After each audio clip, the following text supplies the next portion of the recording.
Good morning, everyone.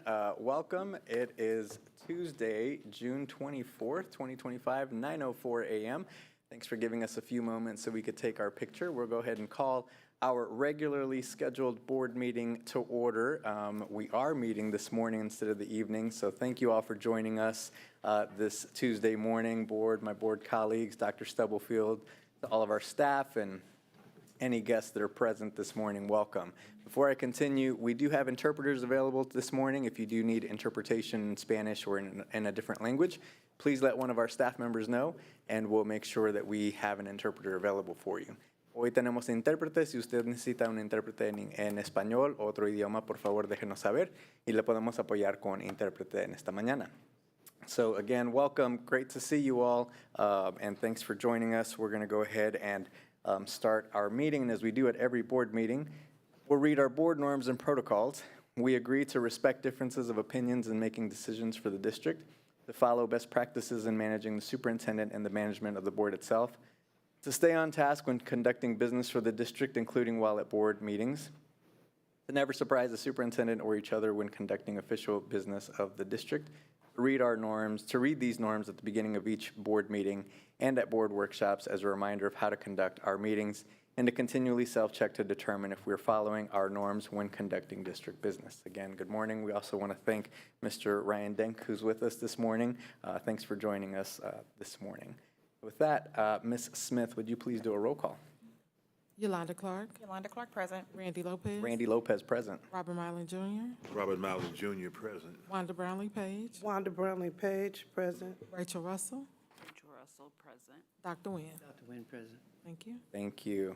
Board, just one quick note. There was a request, and as part of our budget conversation, there's one executive session that we're going to move to before the budget conversation. It ties to some of the budget information. So one of the executive session B, under that section, will be moved to right before we have board discussion around the budget. So just wanted to make that clarification before we approve the agenda. So because we're working in diligent, I did let Ms. Smith know, just to keep things flowing. You won't see the actual change on the agenda right away, but we'll work through that. So just as an FYI item, executive session, what would that be? 12B will now be right before we have board discussion this morning.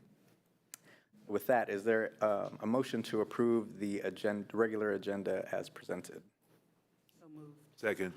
Moved and seconded. Any questions or discussion? Ms. Smith?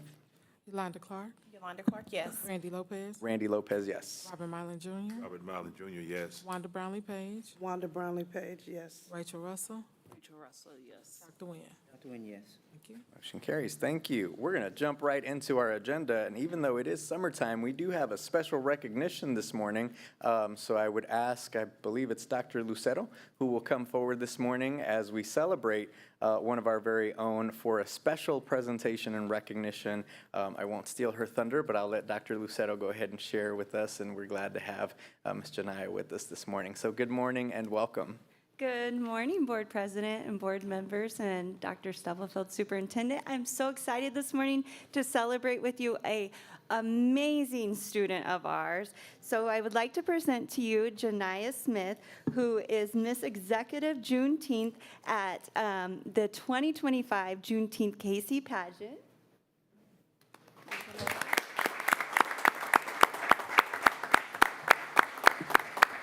Yeah, one more. Okay, Janaya Smith is amazing. When I was interviewing and getting to know her, I am floored at how much this girl has accomplished, and she's only going into 7th grade.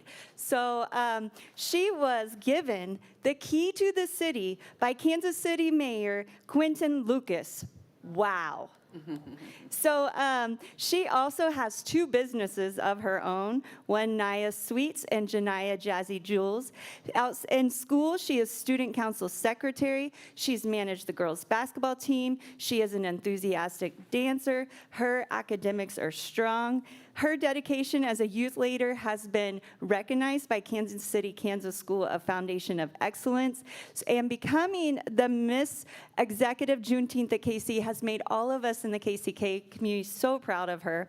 She is committed to leadership and excellence. When I asked her, what is your motto or advice you give to other students, she said, work hard at your goals and never give up. And when she grows up, she would like to be a labor and delivery nurse. And one of her favorite things about being a student at Gloria Willis is how the school comes together and works hard. When I asked her what her favorite food was, she said mac and cheese. I said, whose mac and cheese? She said her own, but her grandma who's sitting with her would like to say maybe something different. So I'd like to celebrate her mom and her grandma who are here with us, who has just poured into this amazing girl. We're so excited to see all that she is going to do. Let's celebrate our Miss Executive Juneteenth, Janaya Smith. Thank you. Thank you, Dr. Lucero. Congratulations, Ms. Smith, Janaya, for all your accomplishments to you and your family. And congratulations, Ms. Leslie Smith, on raising such a great, beautiful, and awesome daughter. So congratulations to the entire family. Thank you. All right, next on our agenda, we have our community comment section. Just as a reminder, board, and anyone is welcome to give comment. Please sign up by noon the Monday before the board meeting to make sure that you are on the agenda. You have 3 minutes to speak. When you begin speaking, please state your name, and then your time will start. I will let you know when you have 30 seconds or so left to speak, and then I will let you know when your time is up. So we have. Is Mr. Skylar Myers online or here with us?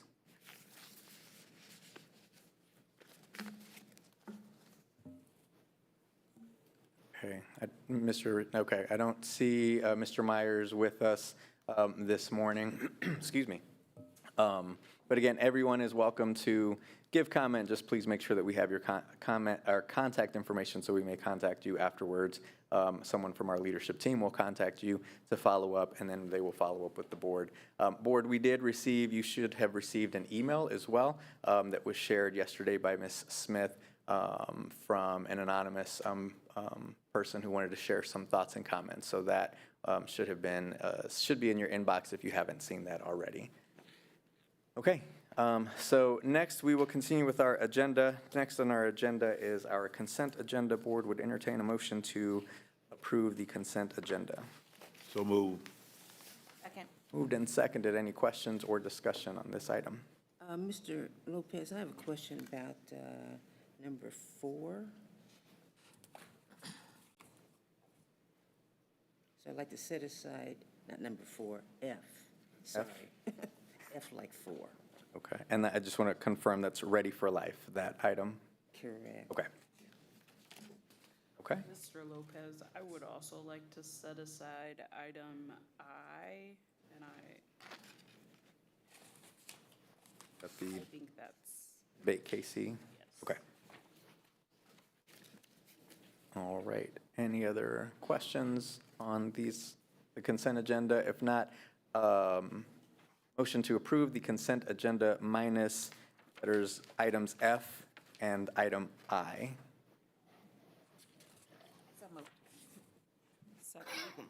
Hold on, there's a motion on the floor. Mr. Dent, can we approve the motion that's on the floor to approve the consent agenda even though 2 items were removed, or do we need to change the motion? Need to change the motion because it was moved before the items were Okay. were withdrawn.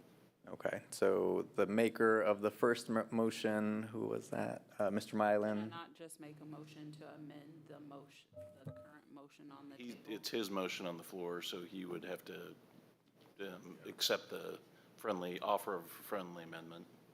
Can't you do a substitute motion? Are you okay with He amending? can withdraw his motion. I withdraw. Well, once it's seconded, I guess he can't. Yeah, and it was seconded. I withdraw my motion to reiterate a new motion. Okay, so he's withdrawn his motion. We need to withdraw the second to that. Yes. Okay, who made the second on that motion? Ms. Clark, would you withdraw your motion? Okay. Now would entertain a motion to approve the consent agenda minus items F and I. So move. Second. Moved and seconded, thank you. Any further questions? Ms. Smith?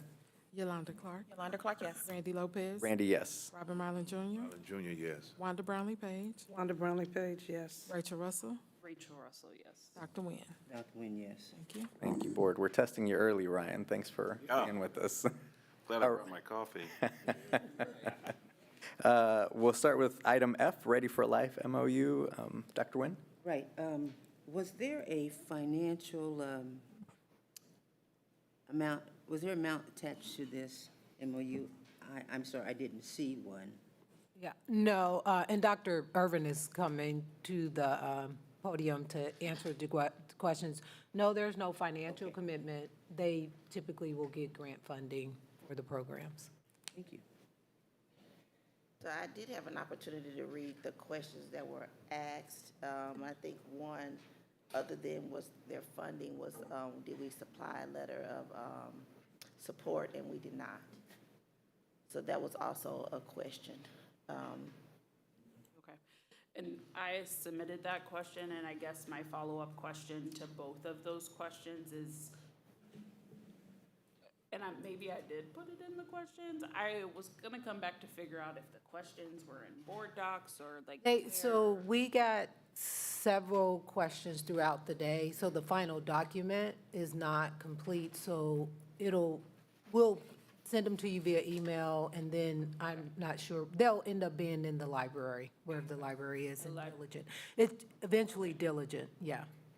But you gonna put it in board docs? We'll put them in both places, Okay, and okay. once they're finalized. Okay, and so I guess my other question, is this a new partnership, or this is something that's been ongoing, and I'm assuming that the data around outcomes, since this isn't a new partnership, will be provided in the responses. I guess my ongoing thing is that I thought this board set an expectation, and maybe we just need to reiterate the expectation that when we are re-signing MOUs or making financial payments, that we would have outcomes based on the last, that was my interpretation and thought that I thought we set, and that has not been consistent.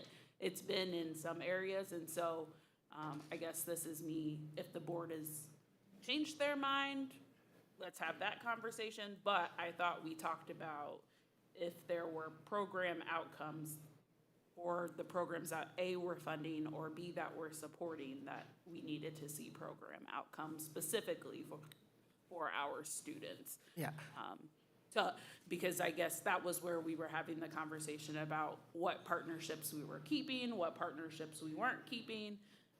That was my recollection of that conversation. So we've had a longstanding relationship with Flan. They did present at the last board meeting, and we'll make sure that we attach the outcomes that they shared in the meeting and the data to. So in my questions, I clarified that the outcomes that they shared at the meeting was for all of the districts that they served. I Right. was asking for outcomes related specifically to KCKPS, and that Yeah, so we'll. prior to my next question on debate Casey. Yeah, so we'll provide the data, yeah, and, yeah, we'll provide it and attach it, yes. And maybe that's something we need to add to the agenda for our meeting on the 30th, because I don't recall us saying that. And yeah, we do need to see and provide data. And I think Flan has done an exceptional job. And I'm always amazed that, do they ever ask for anything? You know, we help everybody else, and they're helping us. So I was just wondering, have we ever funded them?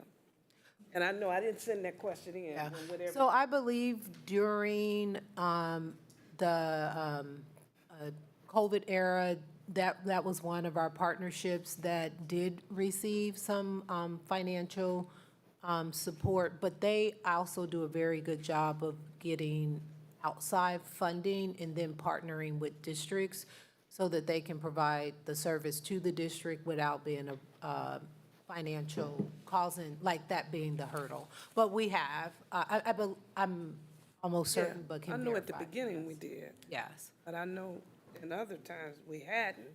And there's so many people coming in, coming out, asking that, you know, this is alumni, someone who's been very supportive of the district, that I wish we could help a little bit more. But I didn't send that question in, just commenting. But if we could on the 30th, add that, because I don't remember the discussion. Ms. Russell was bringing it up. And and she's right to a point. We need to ask that of everybody, outcomes. But I think we need to be clear and make sure everybody's on one accord. Because one person remembers and the rest of us are like, when did we have that discussion? So that would help.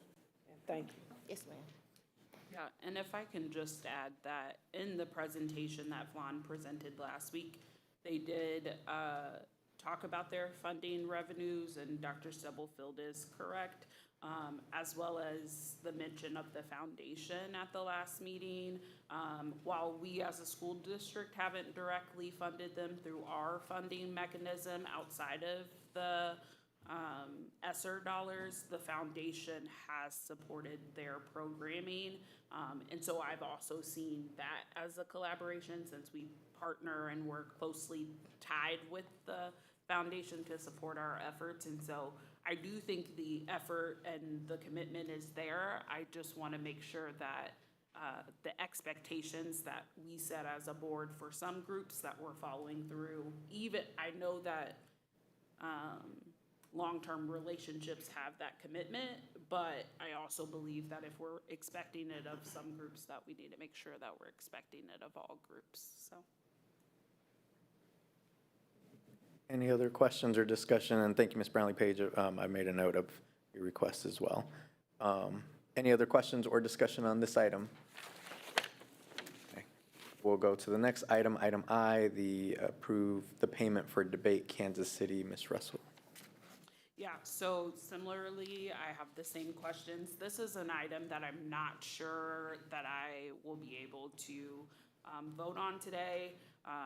There is conflicting information around the commitment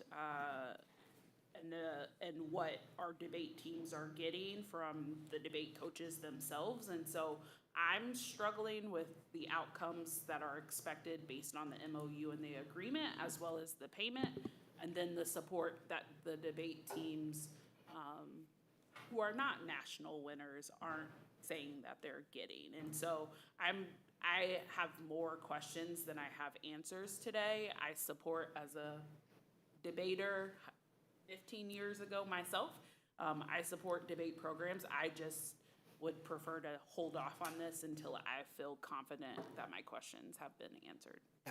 So just to clarify, this payment covers the curriculum for debate courses and also access to tournaments and coaching sessions. The debate district sponsors is funded through the CNI budget. So that's one component of debate. And then you have debate that functions like activities and athletics, and that comes from a different part. So this agreement is for the actual curriculum.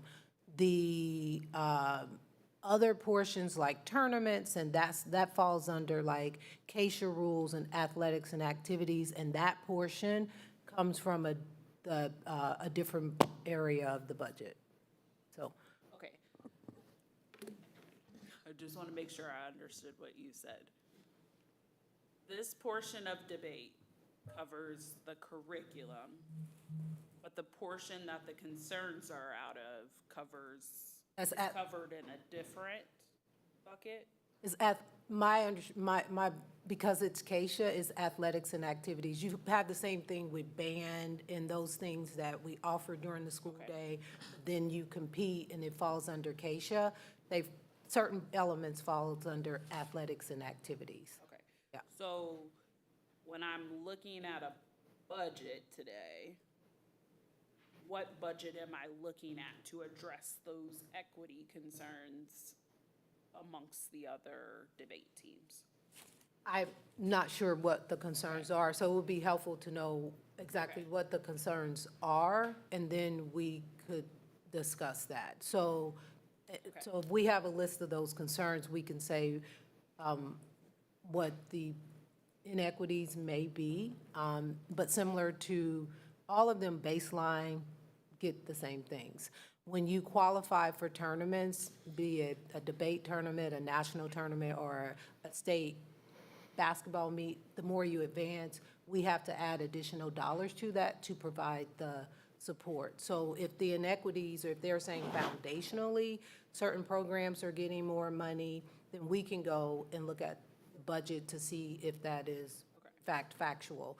If they're saying, well, Amongst middle schools, high schools, and then I guess I think where the inequity lies is both the commitment from the building administrators to also, but we don't have to hash this out right now. I think it is just an item that I'd like to follow up on and maybe make sure that I'm clear of where all of these things are. I So, got a question. thank you.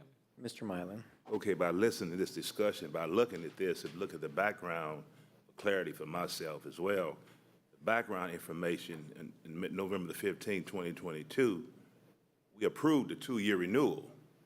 So we approved, it says the Board of Education approved a 2-year renewal of debate Kansas City, Kansas, if I'm reading this right. School year for 24, 25. So it's requesting to make a payment in the amount of $78,000 to continue what we already approved for renewal. So all it is, it's a renewal which we already approved. Am I understanding that right?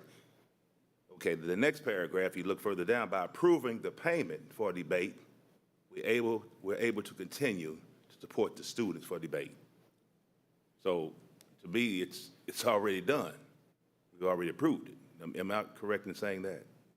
Yes, you are correct in saying that. I think the issue that I have is, and if I'm understanding Dr. Stubblefield correctly, the issue that I have is not with this contract.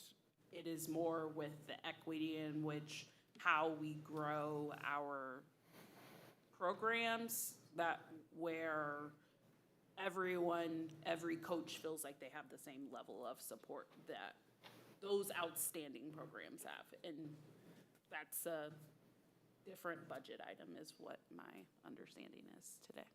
So, Dr. Nguyen.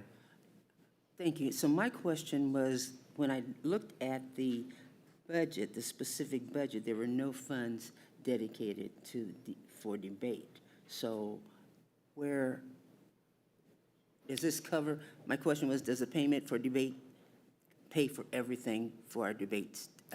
The curriculum we purchased supports everything. The courses, we have 2 courses at the high school, as well as provides curriculum for the debate team. So it is a resource that supports entire programming.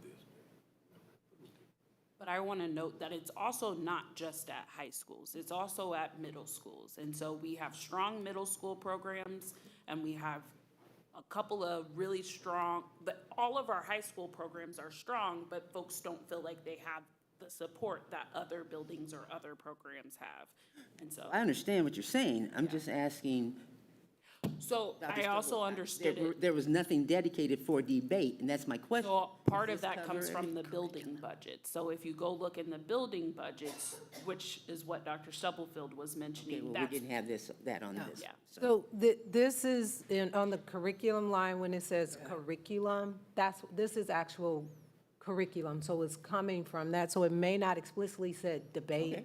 but it comes from that larger line item. Because if we listed every curricula we pay for, you would have, so that's where it's generically Okay, under okay. So curriculum. just another set of documents we need to have access to when we're talking about budgets to know that it's covered.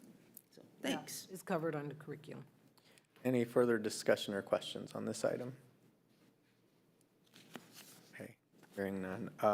So we can take each item up separately or together, or whoever would like to make a motion. Okay, I'll make a motion to approve F. So moved. Second. Been moved and seconded. Any questions? Ms. Smith? Yolanda Clark, Yolanda Clark, yes. Randy Lopez. Randy, yes. Robert Marlin Jr., Allen Jr., yes. Wanda Brownlee Page, Wanda Brownlee Page, yes. Rachel Russell, Rachel Russell, yes. Dr. Nguyen. Dr. Nguyen, yes. Thank you. Motion carries. Thank you. Is there a motion to approve item I? So moved. Second. Moved and seconded. Any questions or further discussion? Hearing none. Ms. Smith? Yolanda Clark, Yolanda Clark, yes. Randy Lopez, Randy Lopez, yes. Robert Marlin Jr., Robert Marlin Jr., yes. Wanda Brownlee Page, Wanda Brownlee Page, yes. Rachel Russell, Rachel Russell, yes. Dr. Nguyen. Dr. Nguyen, yes. Thank you. Motion carries. Thank you, Board. Good discussion, and we've made notes of some of the questions that were discussed today. Okay, next we have our Kansas City, Kansas Public Library Report. We'll hear from our Director of Libraries, Ms. Laura Hunt. Good morning, Ms. Hunt. Good morning, Board President and members of the Board. Dr. Stubblefield, thank you for having me here this morning. Let's see. Here we go.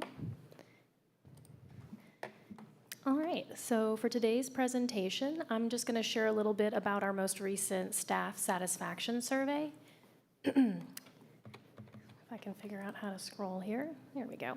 So we do our staff satisfaction survey twice a year, once in the spring, which is April after our in-service, and once in the fall in November. This is related to strategic plan goal 4. Action item D, as you can see here, for opportunities for staff to give more feedback so we can be more responsive to staff needs, and particularly after our in-service, because we want to make sure that we're meeting their professional development and training needs. And I put a summary of some of our results here, and you can see we've been improving in all areas over the last several surveys. So, our staff have been, more satisfied with their job duties. They believe their suggestions are heard and taken into consideration. And what's great news is that 95% are satisfied with our most recent in-service. So we actually have an in-service committee that works to put together those events. They gather feedback from staff through this survey and through other avenues, and then they put together speakers and events for that day. In this most recent in-service, we had some presentations from all of our managers about what's been going on around the library system, which staff have always reported they want to hear more about that.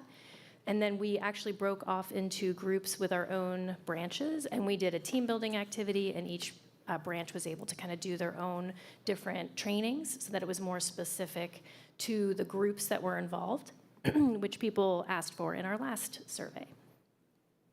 And we also received comments out of the survey. So for the first time since we started the survey, we actually received more positive comments than negative, which is great news.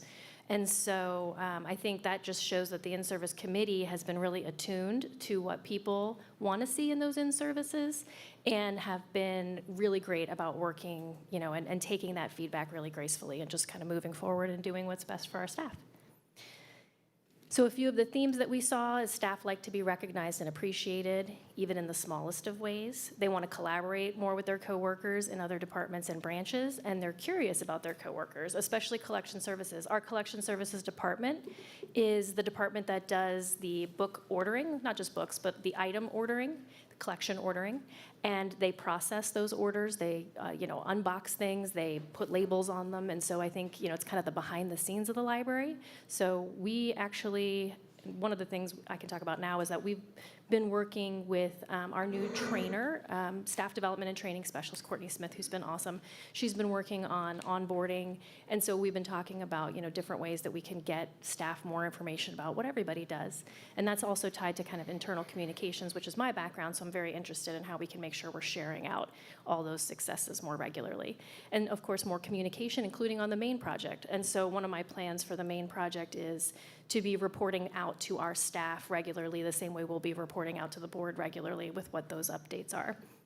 And then more specific KCK training and representation. So during those in-services, making sure that we're, kind of showing off like what KCK has to offer, but also like the topics that are more specific to this area.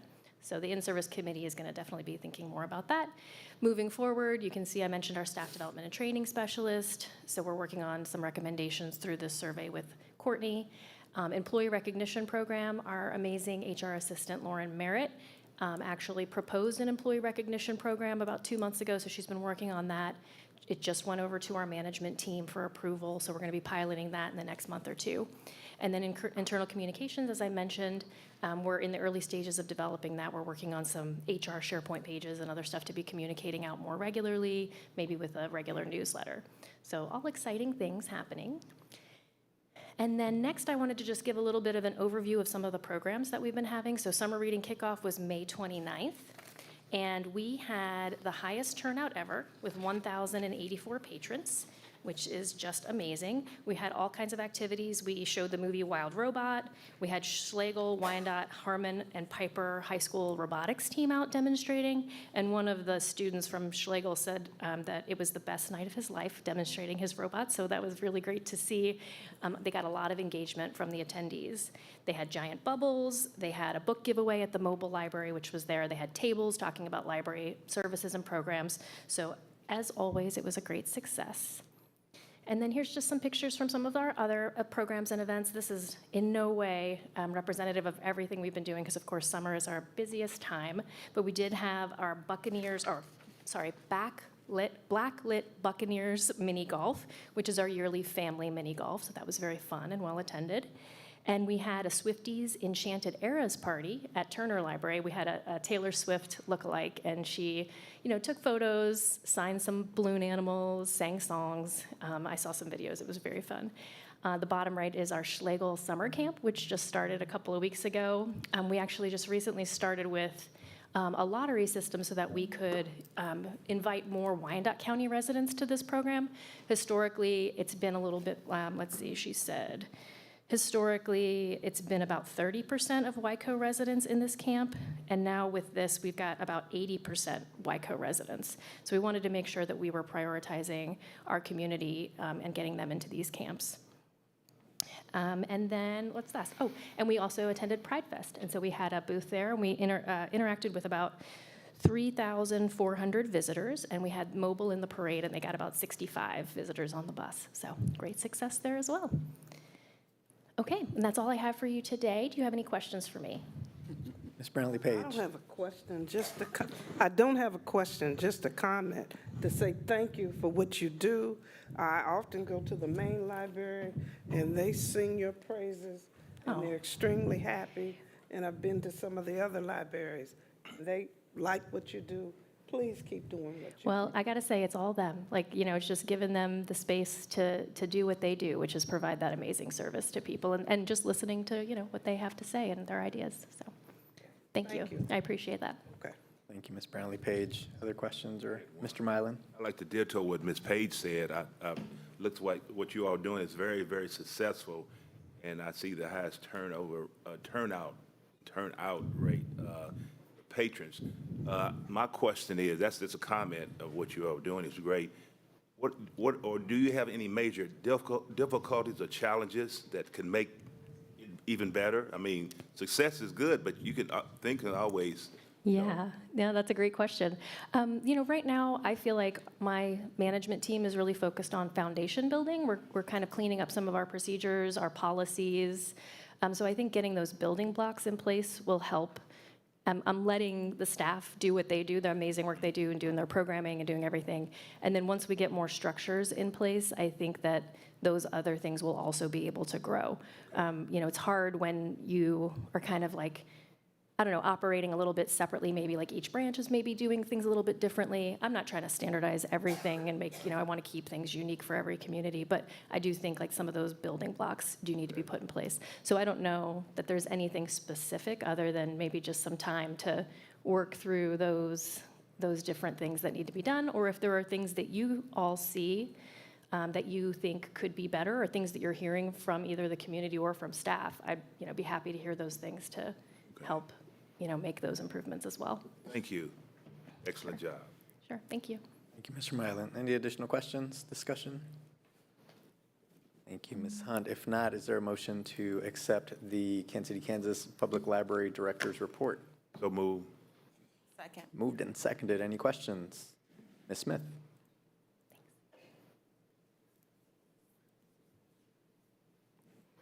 Yolanda Clark, Yolanda Clark, yes. Randy Lopez, Randy Lopez, yes? Robert Milan Jr., Robert Milan Jr., yes. Wanda Brownlee Page, Wanda Brownlee Page, yes. Rachel Russell, Dr. Wynn. Dr. Nguyen, yes. Thank you. Thank you, Board. Next Board, agenda item 7A. It is, these items are up for approval, if it is the will of the Board. The first item, it's recommended the Kansas City, Kansas Board of Education approve the Bailey Education Group contract for high-quality instructional math coaching for 6th through 8th grade classroom teachers at Argentine, Carl Bruce, Central, Eisenhower, and Gloria Willis Middle Schools, not to exceed the amount of $525,000, based on the final amount of federal 1003A School Improvement Grants, SIG, awarded through the Kansas State Department of Education as submitted by Ms. Lisa Walker and as recommended by Dr. Anna Stubblefield. And there was a question around that. So Ms. Walker can answer the question. Again, we just didn't get them back to you all. So I don't, Ms. Walker, if you want to just come and give the background. Yes, this response is done in collaboration with the CNI team. The question was, does the contract with Bailey Services negate the need for math instructional coaches from current staff? If not, what is the cost for current staff? And then what is the evaluation tool used to evaluate their effectiveness? And the last question, since it is a grant, what are the federal requirements for evaluations? So I'll start, and then I would invite Dr. Fernandez-Flores to come forward if there's anything else to share that I might be leaving out that represents both of our departments. Regarding whether or not this contract negates the need for math instructional coaches, the answer to that is no, it does not, because the Bailey coaching will be 1 year of targeted weekly coaching sessions for the 6th through 8th grade teachers at each of the sites receiving the grant. So it'll be a total of 35 days. This targeted coaching will happen on a more frequent basis with these math teachers compared to the coaching cycles in place with building and district instructional coaches. So the Bailey group will provide the 35 days of services. Our building instructional coaches will provide support in between. As well, the building coaches conduct coaching cycles with all teachers in the building, so more difficult for them to provide this very immersive and targeted support with the math teachers. So it'll be a layering, deeper support through Bailey, and then additional support from the building coaches. Okay, and thank you. So tell me, how do you determine who gets Bailey services and who does not? So we determined that based on the 5 schools that are identified on a school improvement list for targeted support for improvement, we use their results, their assessment results, and their identification on those state lists. We took advantage of writing then school improvement grants, which are awards that are designed to help schools that need to make some targeted improvement. And so we did that based on those 5 schools being identified on the state's list for the past 3 years. Thank you. Yeah, you're welcome. The cost for the staff in the 5 buildings for the 24-25 school year for instructional coaches is $688,308.99. So that's for the current school year. Now, that's additional? That's our district staff. And so that will be the staff that provides support for all teachers in these 5 buildings, and that will provide additional support in between the targeted math coaching that the Bailey But they're group will come full-time in. instructional They're coaches? full-time Okay. instructional So coaches. that's not Yes, another ma'am. layer? Yeah, yeah. Gotcha. Okay. All right, and then as far as how we will measure impact, we'll do it in 2 ways. First of all, we'll look at assessments and a variety of them. Of course, we have our FastBridge Universal Screener, but we'll also use the iReady Diagnostic Informative Assessments. That is the high-quality instructional resource that we are adopting and implementing this year in our secondary buildings. It is an evidence-based curriculum resource, so we're very excited about that. Those diagnostic group reports and instructional groupings will help to inform teachers where students might have skill gaps and how they're progressing on the curriculum. So those 2 assessments will be used to inform daily instruction. In addition to that, we'll use the quarterly district benchmark assessments, which are aligned to the CAP and help us to understand how students are progressing towards proficiency on the CAP assessment. And then the last assessment we would use would be that formative CAP summative assessment at the end of the year to see if students are moving into proficient levels or moving out of the level 1. So those will be the outcomes. Of course, teachers and PLCs may choose to use exit tickets on a daily basis, in between those to see how students are doing so that we can catch them and do some intervention before students would take an assessment. And then to monitor implementation, we'll use the KSDE State Observation Tool, which measures high-quality math instruction, and that is based on KSDE's vision for what high-quality math instruction looks like. Those are new tools that they are putting out for us, and we'll be using those to monitor implementation. But your baseline is just, help me understand, is your baseline the performance of the school the previous year? Yes, that will be part of it. Of the school, not yes. the student? Well, student scores do make up the school's progress, and so we'll be looking at aggregate scores for the school as well as individual scores for students. But we don't know the students in 25, 26 attended the same school in 24, 25. You're correct, but we have historical data for students regardless of where they're coming from. Like for sixth grade students coming in from fifth grade, we can look at their longitudinal data, so we can do some work based on what we see for their gaps. But yes, you are correct in that the schools are identified for their 3-year assessment. So schools are on a list for a 3-year period, and that is based on looking at their longitudinal data for 3 years. So that's what the state uses, looking at a building scores Right, for right. 3 years, historical scores. So you're correct in that it is based on the building's pattern of progress. And just let me dig a little deeper. When Bailey comes in, these 35 days, they are, tell me again, how do you assign which class they are working with? They're working with the class, or they're working with individual students? So the Bailey coaches are working with teachers, and they Te- are they're working with providing teachers. side-by-side coaching. They're instructional Yeah, coaches. for 6th, Yeah. 7th, and 8th grade teachers. And they'll be working with every teacher, math teacher in the building. They can differentiate based on where the teacher is in their progress. A veteran teacher may need different type of support and coaching than a brand-new teacher. So they'll be working directly with the teachers. Teachers, okay. Yes, ma'am. Thank you. You're welcome.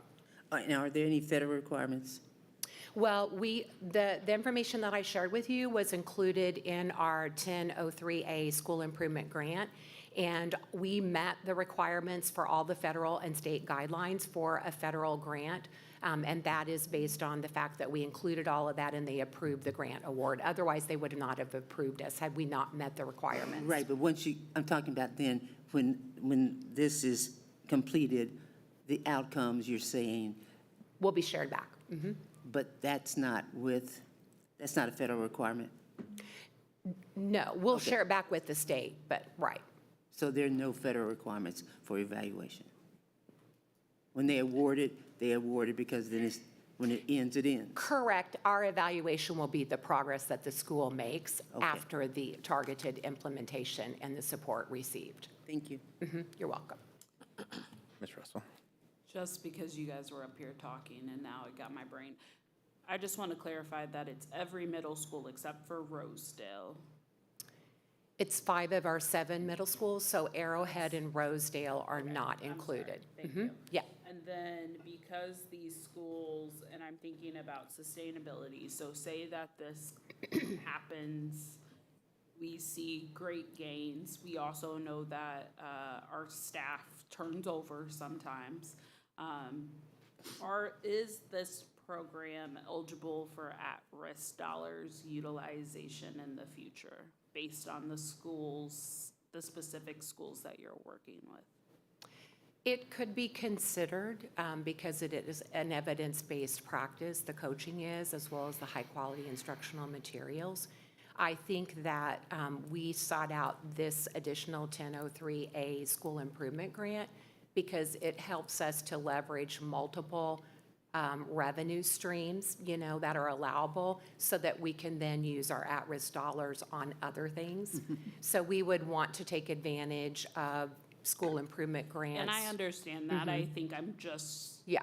thinking about the continuation of staffing and 5 buildings, and then Right. you do this for a year, folks get excited, it moves the needle, but based on the number of buildings that are in this category, this isn't gonna be a one and done, in my opinion. I wouldn't think it'd be a one and done thing. This may be something in the future that should be built into, maybe not next year, but 3 years from now, like, hey, let's make sure that any new staff or that we have this intentional conversation. So- Part of the plan that the CNI team has developed with Bailey will be to partner with our building and district level coaches with the Bailey coaches, so we'll all be working together on the same team.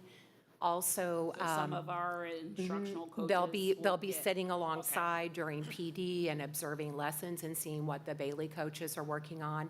Additionally, won't coaches have- from other buildings and teachers, we did talk with the principals about this.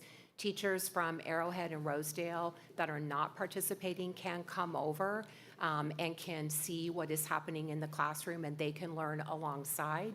So we are working, we have to think about sustainability when we write a grant. The other thing that is an option as well is that if schools are re-identified or continue, sometimes schools progress off a more serious school improvement list and they're on a less serious list. And so if schools would continue to be on a list, and this would show to be a very productive and positive support, we could write another grant for school improvement for the following year if we show that it is working. You know, the state would want to see that, but if it is something that is showing high gains, then they would be interested in possibly funding it again if we needed that as well. So we are thinking about all the different available funding options that could be used to move things forward if we need to do that. Awesome. Yep. Appreciate that. And with that, Mr. Lopez, I will make the motion to approve this item. Second. There was already, No. no, okay. They're moved and seconded. Thank you. Any further questions or discussion? Thank you. Hearing none, Ms. Smith. Yolanda Clark, Yolanda Clark, yes. Randy Lopez. Randy, yes. Robert Marlin Jr., Robert Marlin Jr., yes. Wanda Brownlee Page, Wanda Brownlee Page, yes. Rachel Russell, Rachel Russell, yes. Dr. Nguyen. Dr. Nguyen, yes. Thank you. Thank you, Board. Next item is item B. Board, it is recommended the Kansas City, Kansas Board of Education approve ESS as the provider for temporary staffing services for the Nutritional Services Department in accordance with the requirements of Board Policy DJED as submitted by Mr. Wayne Carell, Mr. Steve Lilly, and recommended by Dr. Anna Stubblefield. Ms. Russell? Mr. Lopez, I had asked a question about how does the selection of ESS impact our current agreement that we have within from the HR standpoint. But upon reflection, I also wondered the impact to those staff who are currently working in our district, and if there is a clause within our current contract with the current provider that would not allow those staff or those employees to come over. So a couple of things, it'll just be in, Mr. Carell, I'm looking at you. It'll just be an expansion of the current contract, like they offer these services, went out to bid and ESS was selected. So it'll be an expansion, but specifically for nutritional services. Our current staff are our staff. This is for like subs and to fill in those employees. But we currently have a contract with Labor Max, and that contract wasn't provided, and I couldn't find it. And So Labor Max, the contract with Labor Max is between like those individual people in Labor Max. So if they left one staffing, I don't know what their contract says about them leaving that staffing agency and going to another, but that's not something that we are involved, like, they're not our employees. Our contract is with the company, and whatever the contract with those individuals are is what they do. Now, I do know that individuals are often registered with multiple staffing agencies, and they have the flexibility in most cases like that. But it's not with us, it's based off of whatever their agreement is with that, each staffing agency. But it's not uncommon for people to be registered with multiple staffing agencies. okay. The ESS agreement will be direct with nutritional services. The existing ESS agreement with HR will just deal with the HR people, okay? And I'll make sure. Say that one more time in the Okay. microphone for me. The ESS agreement for this engagement will be directly with nutritional services. It won't affect the ESS agreement with HR. Okay, so we're looking at two separate contracts. And then Yes. what Dr. Stubblefield said still is true. Those individuals, while employed through ESS, they will just be in contract with the folks at ESS and not, Right, okay. right. And And then, if we ever did hire them, there'd be a conversion fee, and that's all addressed in the agreement. okay, in this current agreement, Yes, and yeah, we're still working on that. okay. Mr. Lopez? Yes, I Dr. guess my question to you is, are there other staffing companies that, did we bid this out? Did we put it out for notice, or? Yes, there were 15 companies that responded to the RFP, Oh, okay. and the evaluation committee evaluated all of them. Did you use the new And- system? and- Yeah, and they chose ESS. Did you use the new system? Do we Did you new use the new system? We will, You will, yeah, okay. on this one. Once we get your approval, we'll put this all through there, and I'll set up scorecard to judge them, I Okay. guess, to So be able did to we, evaluate did them. we evaluate, was there any evaluation of ESS in its HR capacity? No, because that agreement was in place prior to us putting a scorecard in place. And I also need the evaluation criteria from you all as to how you want to evaluate them. Okay, so, Okay. help me understand that this is what I understand you're saying. Until we work out and approve an evaluation criteria, there's no, For the new fiscal year, scorecard will be used to evaluate, but I need that criteria Right. from you all, those But- 5. but there haven't been any in previous years? So point of clarification around that, we don't have a formal system that we're System. feeding it, but We're trying to get that. we Correct. do the surveys, There. get feedback, look at those things with any contractor we're using, and make a determination if the individual departments do it internally. So when HR shared their report and they shared the fill rate, like their markers are fill rate, what individuals may say in the HR department survey and that kind of stuff, that is what is happening now, but it's not in a more formal system like that we have. But HR does look at that data before they bring that contract back annually to make a determination if this agreement is working or benefiting Okay. the employees. Have we seen any evaluation of ESS? How long have we used this? I think this is our third year. Has the board seen any would- positive, negative, neutral? Yeah, so each year when HR gives this report, they talk about our. They just do the sub-field. fill rate, but that's, I mean, it's just numbers, there's no narrative. That I can't remember, but it doesn't matter. This is, No, Moving I forward. mean. We're moving forward. Yeah. okay. But HR has that information. If it was requested, we could share, like, because they do evaluations of employee satisfaction. ESS does on a regular basis and shares that with HR. Okay, all right, thank you. Looking forward to the new system. Thank you. Ms. Russell? I will make the motion to approve. Second. Motion and a second to approve ESS. Any further questions or discussion? Hearing none. Ms. Smith? Yolanda Clark, Yolanda Clark, yes. Randy Lopez. Randy Lopez, yes. Robert Marley Jr., Robert Marlin Jr., yes. Wanda Brownlee Page, Wanda Brownlee Page, yes. Rachel Russell, Rachel Russell, yes. Dr. Nguyen. Dr. Nguyen, yes. Thank you. Motion carries. Thank you. Next item on the agenda board is, sorry, here, the 2026 graduation proposal that you have in front of you. It's recommended the Kansas City, Kansas Public Schools Board of Education approve the graduation dates for May 2026 as submitted by Dr. Lucero, Dr. Bilbo Irvin, Dr. Campbell, and recommended by Dr. Stubblefield. So moved.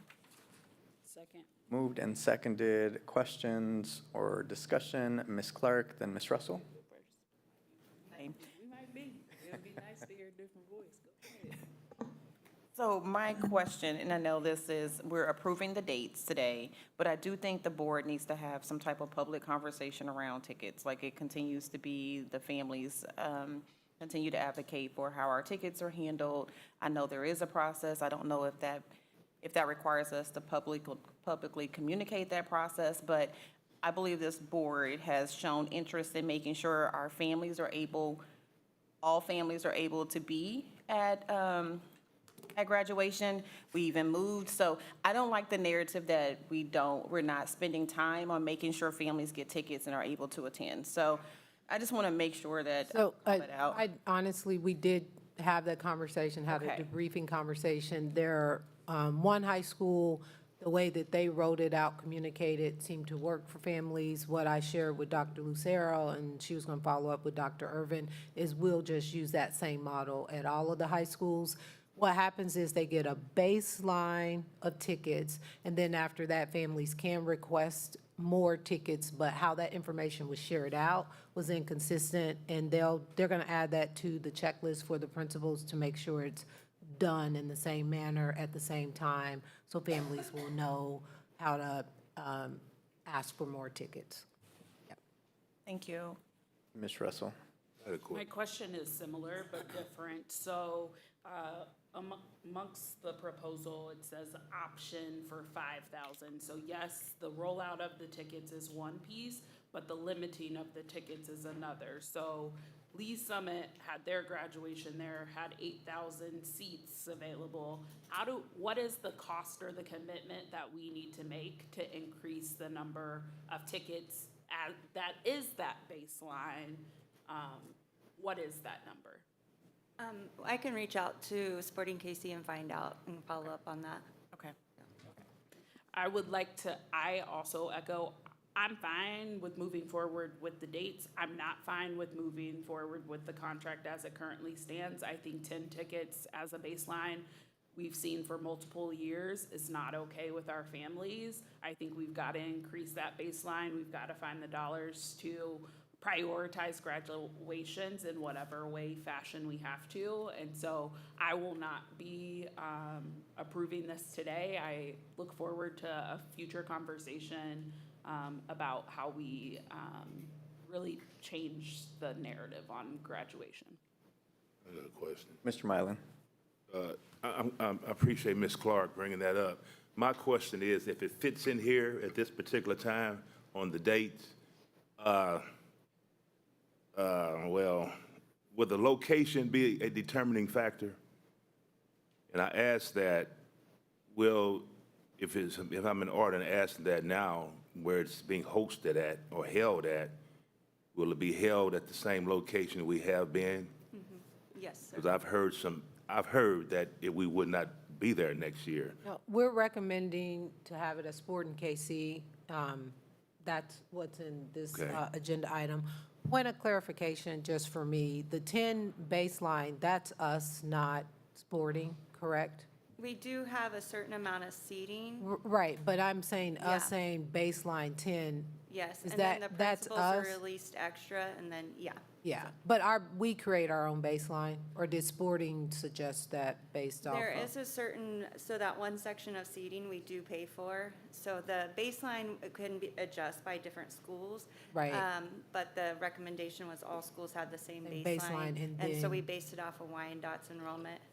Right. So I just wanted to clarify, like, if we can look into if you have more people, but I also want us to be thoughtful about, like, even though, like, there were 10 tickets, everybody could ask for more tickets. When you look up there, the only graduation where it's completely full is Wyandotte. So I think we need to be mindful about, do we need to increase them all, or is it increasing the baseline and paying extra for You more? can't increase the baseline of Wyandotte if you don't increase the 5,000. So it's gonna cost us more.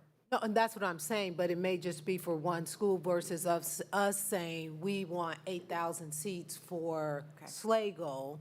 And Sligo, they gave out, they didn't, while the communication may have looked different, there wasn't a family that was necessarily told no, and we still had several hundred seats. That's the part that I'm saying that we just I need get to look what in. you're saying. Yeah. But I guess the problem with that is I would without talking to Sporting KC. I don't know that they're going to say that we can base it off. I haven't, if that was the thing, then I feel like that should have happened before. But what I'm saying is, I don't think they're gonna say, oh, everyone else can be 5,000 and you can be 8,000. I'm assuming that they're gonna say, that's the rate across all of them, and that's how that works. I don't know. But that's what we'll ask, because I'll find they out. do look, like, we did it as a package, our original contract, and we were trying to be equitable and for all the schools to look the same.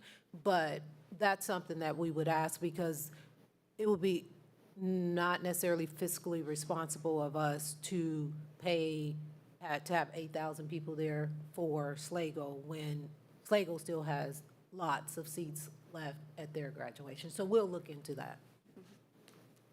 Thank you. Additional questions or comments? So Ms. Clark. I just want to make sure I understand what it is that I'm voting on today, and I know I have things in front of me.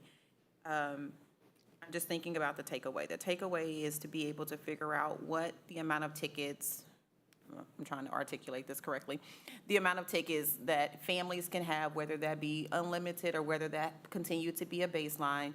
Based upon the contract we have now, we have so many seats that would be available to us. We know that by approving this contract, we could run into a possible situation, maybe with Wyandotte is what I think I hear is the biggest school. So that would still be, for lack of a better word, the outlier possibly to this situation. And then if I go just one more level lower in the details, the next part of the details is the way that the families are being communicated to in the future. And then should we talk through, or should staff talk through how families know, even if we put a baseline on it, how they feel very comfortable. I think that's the biggest thing, is how families and students think about a teenager asking for more tickets. Some are shy, some are not, but how can families be extremely comfortable with saying, these are the needs from my family, and making sure that that is really clearly communicated? Did I summarize correctly? This is how my head works. Okay. I believe so. Okay. That's what I. Sorry, that was long-winded, That's a good but summary. I needed to do that for myself. I think that's helpful for everyone, just so we're all clear of what expectations are Okay, moving forward, so. okay. Thank you. Thank you. Okay, so there is a motion and a second on the floor. Any further questions or discussion? Question, then why are we approving this contract? We didn't know these concerns until Yep. today. This So I is will the hone my same mistake. contract, until Okay, yesterday. so Today. It's the real same question is, should contract. we Yes. table the contract? We can table approve the it. dates and everything else? So there are two things happening. There are other people who want those dates. Sporting will only hold it for so long. You could say we approve the contract with these adjustments being made. That would give Dr. Lucera the opportunity to go back and come back. We need to at least approve the dates, or we may not be able to secure Sporting. Sporting has been very flexible, and those other nuances, we can bring it back with those parts in it.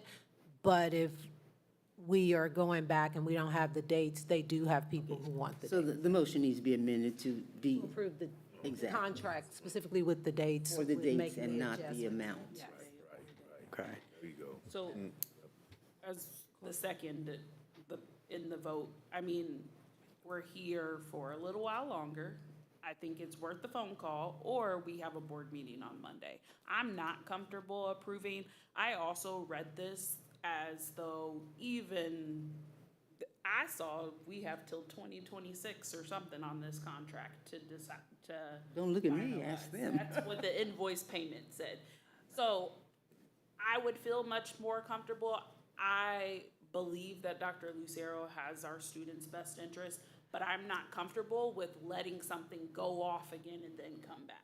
No, I'm not saying that. I said the dates are key. So approve the dates, then deal with Even the. if we approve the dates, that doesn't guarantee the location if we can't figure out the. That's You what know you're what gonna location you're you're gonna gonna negotiate. Well, and my concern is with the World Cup coming summer of next year, if we don't lock in these dates at Sporting, they are one of the practice facilities for the Yeah. World Cup. So if we don't lock Approve the those dates dates. in now there, Location, they may give them away somewhere else. So I really do think we need to approve the dates And the location. and the location.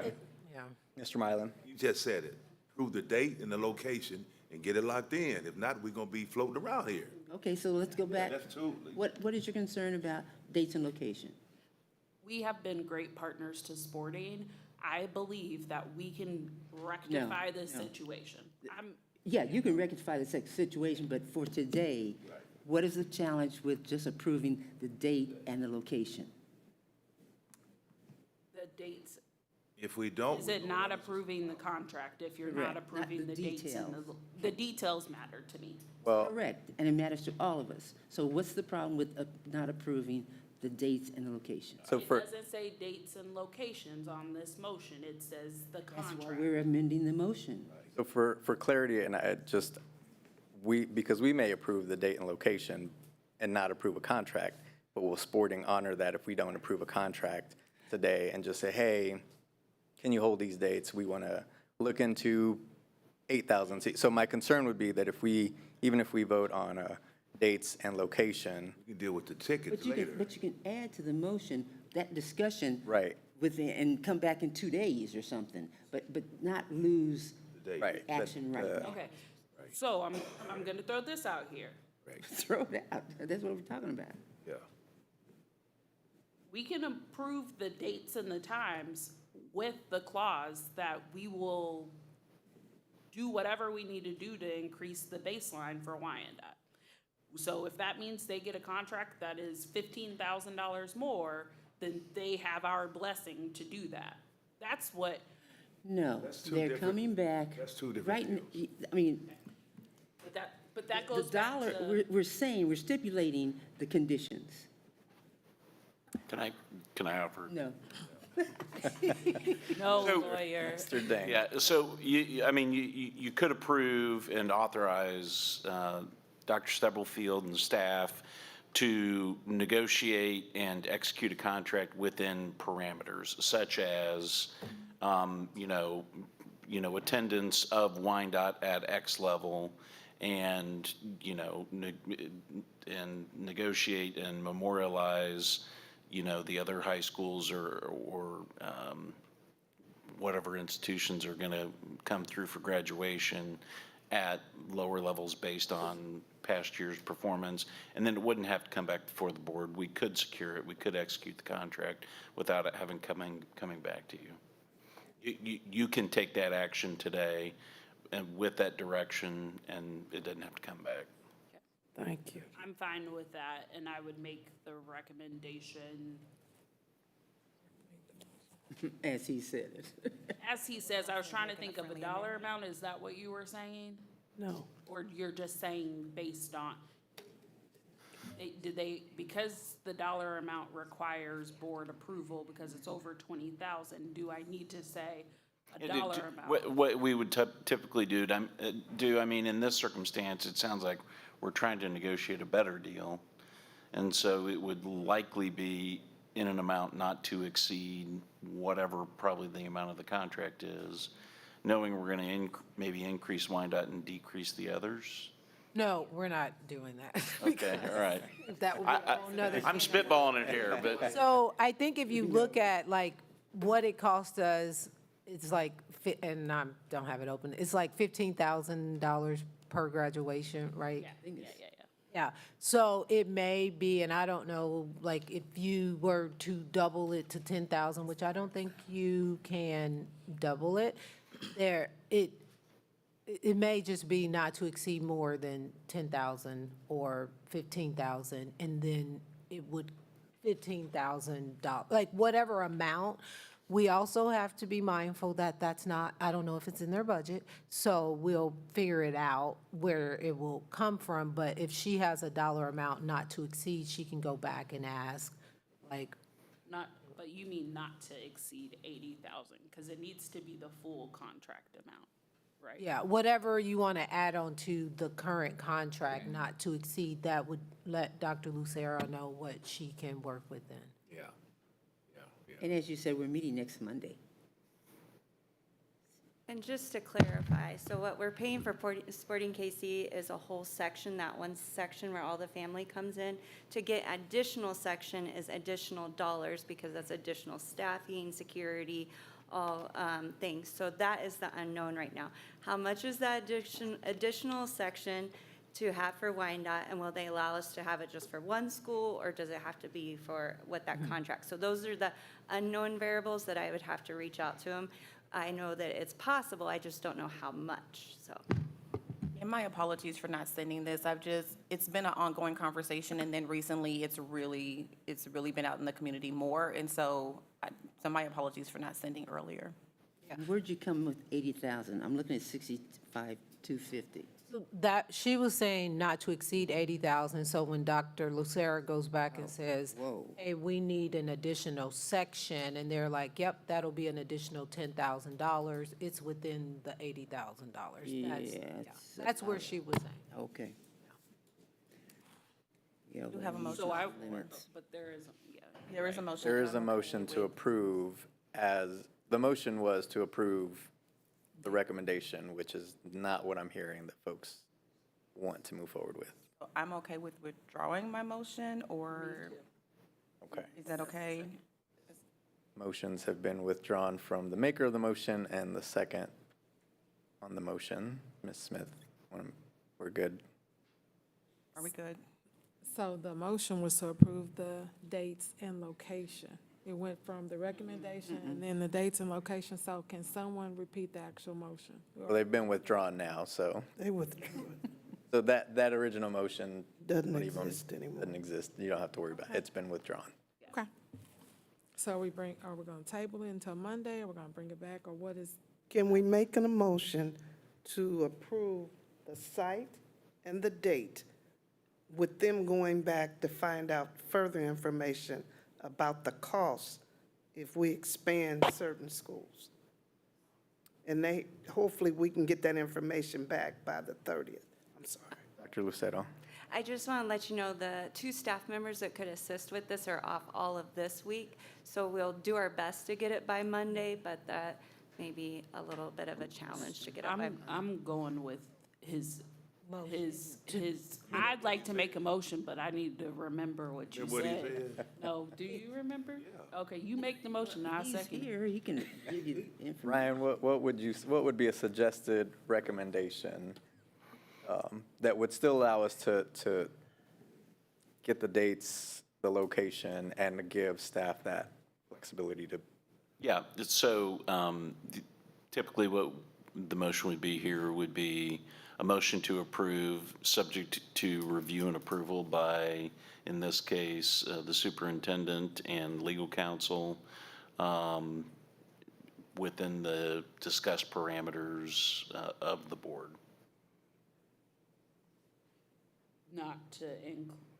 You can include a not to exceed number in there, yeah. So you're talking 15,000 additional dollars. So I'm talking about 15,000 additional dollars. Yes, you're correct, because I am erring on the side of caution that if they do not say we can only do it for one school, that we have to increase the number for all schools in order to get the baseline to 15, 20 tickets, then I want them to be able to do that. What is your desire? Is it 15 or is it 20? I mean, My desire is that we don't have ticket limits, but we're not going to accomplish that not today. gonna happen. But also, I'm not going to go on a tangent about why that's important, but I'm willing to meet in the middle at what I 15 meant to was 20. that we're not going to rent the entire stadium. Well, and that wouldn't make sense either. Okay, so we'll bring it on back within some limits. But you haven't had a discussion of Listen, I'm going to ask the postgraduate, what would you have said would have been the right number? And I know everyone's family looks different, and so I hate to be that, but So, and let me, I can offer that it varies, like there's a building principal back there who probably can tell you, some families have 30, some families have 10, so it balances out. I'm telling you visually, looking at it, knowing that everybody had access, knowing that our communication may not have been clear. So let's say there were 100 people missing from each graduation. The only graduation where it was full, but there were still seats on the very end, was Wyandotte. So it may be more of a communication challenge than an actual expanding it. I do think if we communicate in a timely manner and get an idea and secure the dates, we can always go back to sporting and say, hey, for this school, we need to add another section, and it will come back and amend the contract. So you have two options. You can go with Ryan's option of giving us not to exceed. We can approve it with the directive of coming back with an amendment for Wyandotte specifically. The others, there were several, probably at least 1,000 seats at some of them. That is not an issue. And I do believe just because in a previous district I interacted with sporting, you can do each school individual. We as a district wanted a package that was the same for all of our high schools. You can do something different from Wyandotte, unless they've changed their practices. You can. I will also say where Mr. Mylan was speaking that he heard we were not going to be there because the weekend we were there, Sporting has said, it's World Cup, sorry, you can't. So then they made an adjustment and said, we will give you these dates, but we need a commitment sooner than later because of competing interests with some FIFA stuff. And so that's why, because we were exploring other options. So I'm just putting it out there. You can approve it as is with the directive to look into the cost of Wyandotte, because we can always add to the contract or expand the contract once we have the information. Now that I understand that those people are out of the office. Yeah. And not to labor this issue, but did I understand that even with let's say, not better, different communication, there may not be a need to amend the contract? It may not be, there may not be the need. I know there were seats left in every graduation. Including Wyandotte? Including Wyandotte. Wyandotte had some on the peripheral and spread out. Okay. But that could be because Wyandotte had the most parameters as well. If we need to expand Wyandotte, we can look at that and what that looks like. But I think that may be cleaner than, like, to approve the contract with the with expansion for Wyandotte, and then we would actually have a real dollar amount and know what it is. Unless Sporting changed their practices, you can do Wyandotte separately. So there are lots of things that are being discussed right now, because I heard what she said, but the baseline of 10 was also our issue. And so saying people only got 10 and then had to go another step. And so are we approving the contract, increasing the baseline to a specific number and looking at alternative or additional needs for? I want to make sure that I'm understanding and all of the concerns have been addressed, not because, yes, the baseline of 10 was an issue, but then we also have contractual 5,000 seats, which is an issue. So can we, I think what I would like to, would be helpful is if we approve the current contract so we can lock in the location, the dates, and everything, at our next meeting, which would be our next regular meeting, which would be in July, bring this back to the agenda and internally, staff, Dr. Stubblefield, can discuss number of tickets, baseline, what that looks like, bring back information on conversations with Sporting, if we can increase capacity at one or all, or what that might look like, and cost, and anything else that's been discussed. But this way, we lock in dates, location, before anything else happens with the current contract. I think Sporting would be agreeable if we come back and say, hey, we want to explore more. I think they would be less agreeable if we ask for less, but I would hate to miss out on the dates, the location, because of that, knowing that we are going to explore the option to increase capacity for at least one of the schools, maybe all, and also bring back conversation on the number of baseline tickets, how we communicate, anything else that's been discussed today. But if we could approve this, I think it just locks us in. Doesn't mean we couldn't bring it back for something different. A question, FIFA's a huge animal. Is there anything in the contract from Sporting that would allow FIFA or Sporting to say, hey, we have to cancel you all because FIFA's asking for these It's dates? Children's Mercy Park. Thank you, Yeah, amen. Mr. It's Mallon. old habit. Okay. Children's Mercy now. Children's Mercy Park. No, they went to FIFA on our behalf to give us special permission to have this. The only stipulation, we have to be extra strict about nobody touching the turf, but everything else has been approved for us, so. Okay, thank you. I would recommend that we move forward with the contract as presented and then bring this back at our July board meeting for further conversation and bring back information on what that might look like to expand capacity and what that cost might be, and including baseline number of tickets, and how we communicate that out to all schools consistently. So moved. Second. Motion and second. Discussion, just for clarity, the motion is to approve what's been presented today, the contract that's been presented today. Okay. Any further discussion or questions? Well, if we go ahead and do it today, and we're working on the budget, we'll have a realistic view of where our money is. And it's not to say numbers don't count, because the people I talked to, even though they didn't have a ticket, they got in. Everybody got in. So that's all I want to add. I'll let Children's Mercy know that people without a ticket got in. So that's not true, Children's Mercy. Everyone had a ticket that was in there. Well, I understand. I'm just Everyone had a saying they got ticket. in. Got, That's what they told me, so. all right, there's a It worked motion. It works. Into the microphone. There was a motion and a second. Any further discussion or questions? Hearing none, Ms. Smith.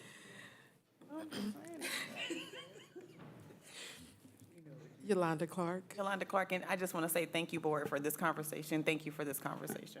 So, yes. Randy Lopez. Randy Lopez, yes. Robert Mylan Jr. Holland Jr., yes. Wanda Brownlee Page. Wanda Brownlee Page, yes, they got in.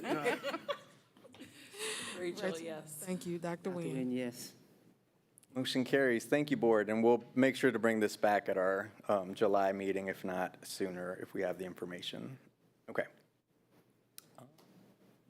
I'm on the right agenda item.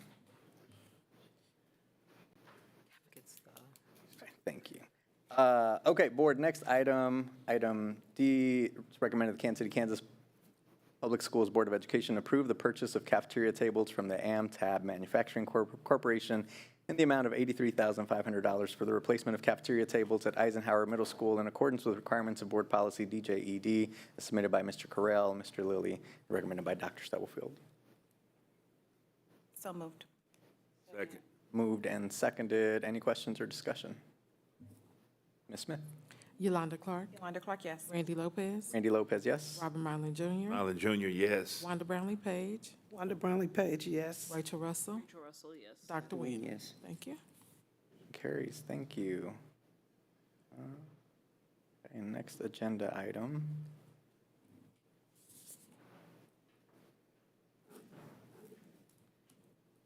Okay, board, this agenda item, item E, it's recommended the Kansas City, Kansas Board of Education approve the MOU between Kansas City, Kansas Public Schools with the Teachers Like Me program funded by HR Recruitment at a one-time cost of $15,000 per teacher for a potential total of $45,000 or up to 3 teachers, as submitted by Dr. Jones and as recommended by Dr. Stubblefield.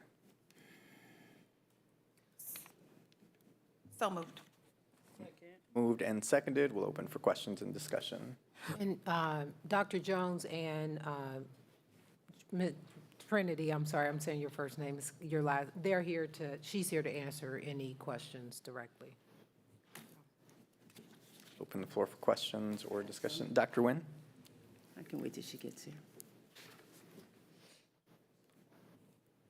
Good morning. Good morning. Open open to any questions you may have. Sure, I have some. Thank you, and thank you for coming, because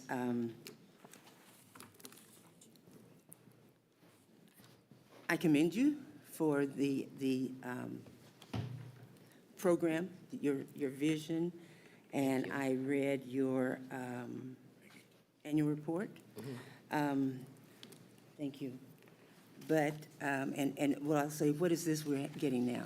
So what based off of, I watched the last board meeting and saw you had questions about pedagogy, which is really the basis of the whole program. So I wanted to, this is just our handbook, so it's actually in print now, but I asked Dr. Jones to print some for you today so that you could really see our professional development schedule, like what's happening every month and what that PD looks like. And so just, I wanted to make sure you had a clear vision of what that looks like for moving forward for this year.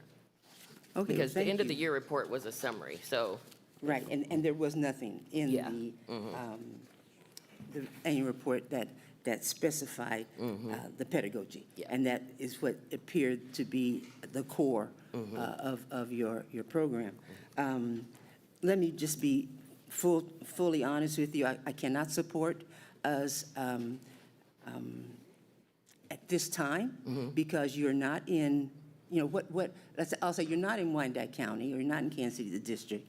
And this, one of the discussion points was that you are building community with the people who would then live in our district. And no one can deny that is a solid point. And I find it interesting that we would want to stress that point when we don't require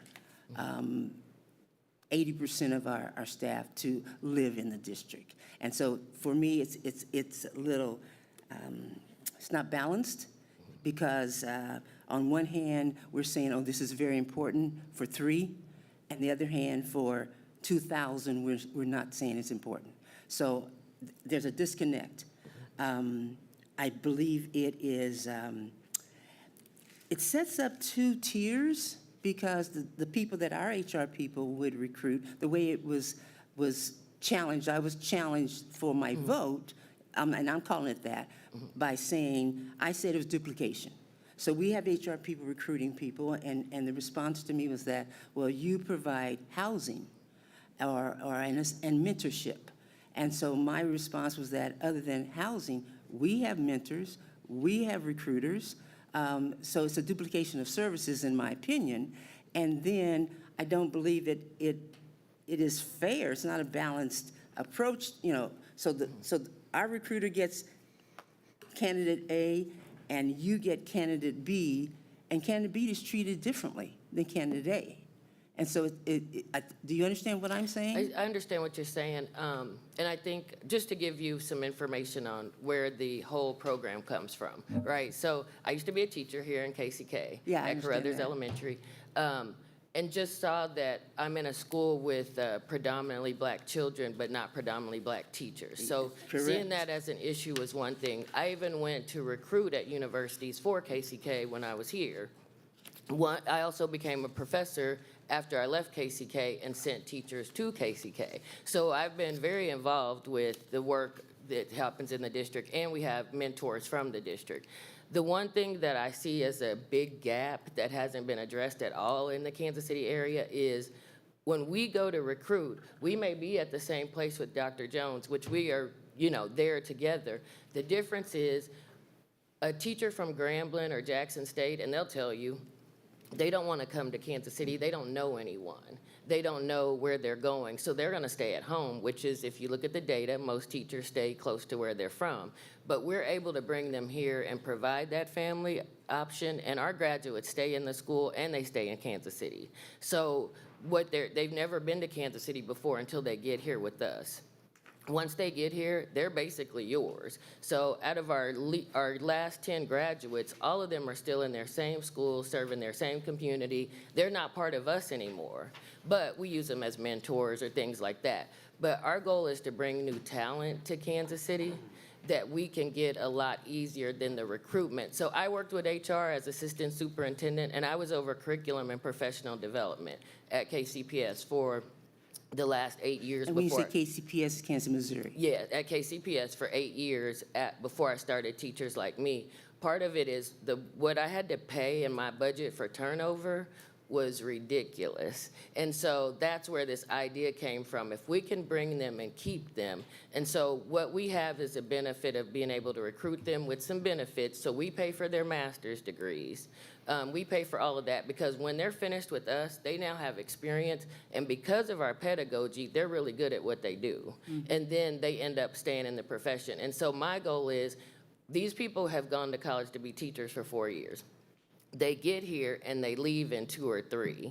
And so my goal is to keep them here as Kansas City residents, whether it's Kansas City, Kansas, or Kansas City, Missouri, or Park Hill. I just know that with 2.8% of our teachers in Kansas City and the whole metro being Black, I just had to do something about it. And I commend you. I said Yeah. that first. I commend you Yeah. and for your vision, because it's logical and Yeah.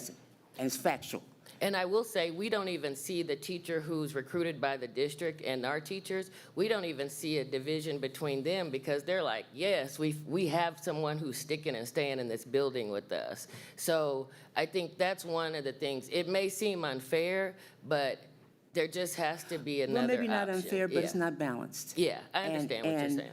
while again, you're doing your service, but for the investment, not very large investment, but still, I cannot support it because it's a duplication of what our people are doing.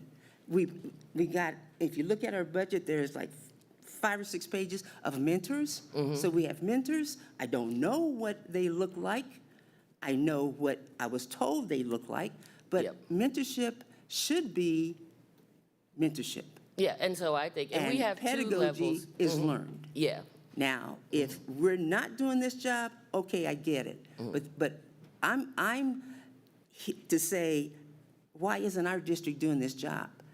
And focus on that. And then secondly, I did look at your final report and, housing. So what connections have you made with the district areas as far as, in my opinion, that's the only component that we're not doing. So I work at the city of Wyandotte County, and we have housing over on Sandusky, and we're building housing, and they have And what do you do for the city of Wyandotte, for UG?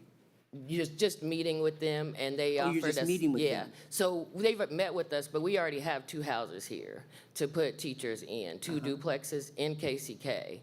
And then we also, so in KCPS, we've done the Community Land Trust. So what they're offering us now is to build in the Community Land Trust. And so I have I'm a developer and an educator now. So on the development side, I have an architectural team, a construction team, a project manager. So what we're doing is siting out, but it depends on the partnership before we put the teachers over here, right? So we actually have a duplex now waiting on 2 teachers.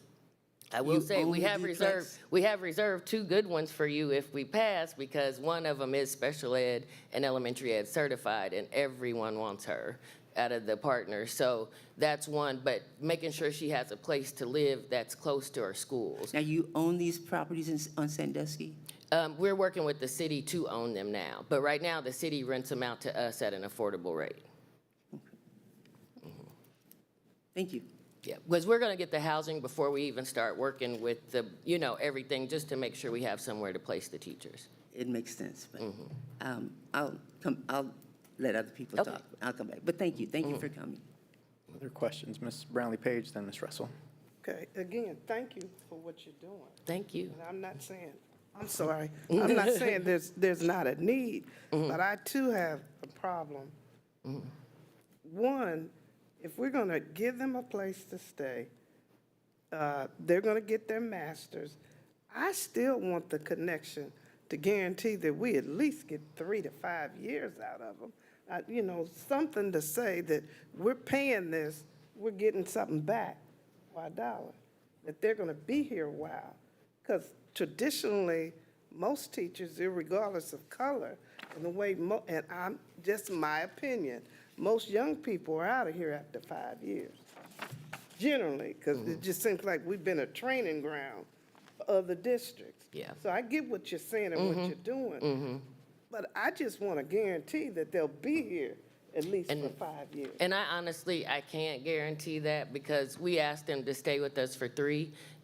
What our record shows is they stay past that with the district, but that's also part of, we start off that relationship, but that becomes, the leadership helps to keep them. So we have teachers, we have about 12 teachers at Central High School and KCPS. They haven't left. They're still there. That principal holds them there. We just make sure they feel supported, but it becomes then after that first year, once we place them and get them there, the relationships within the district is what keeps them there for 5 years. Not necessarily us. We're still there, but now it's about how does KCK and their principal and their colleagues and all of that work together. So we know we hold them close for the 3 years, but then we release them to you for 4 and 5.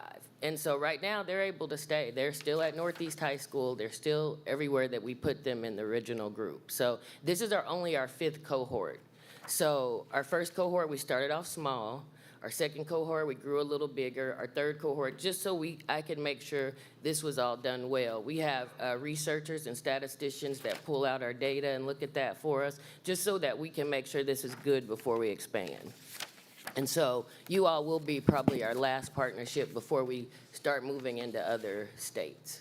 So, Dr. Davis, can I just offer or ask a point of clarification? In those rare cases where individuals have had to leave either because of leadership or personal things, do you then replace and we get someone else? So it may, in those circumstances, and it sounds like they're rare, we still would receive a teacher through our partnership. It just wasn't.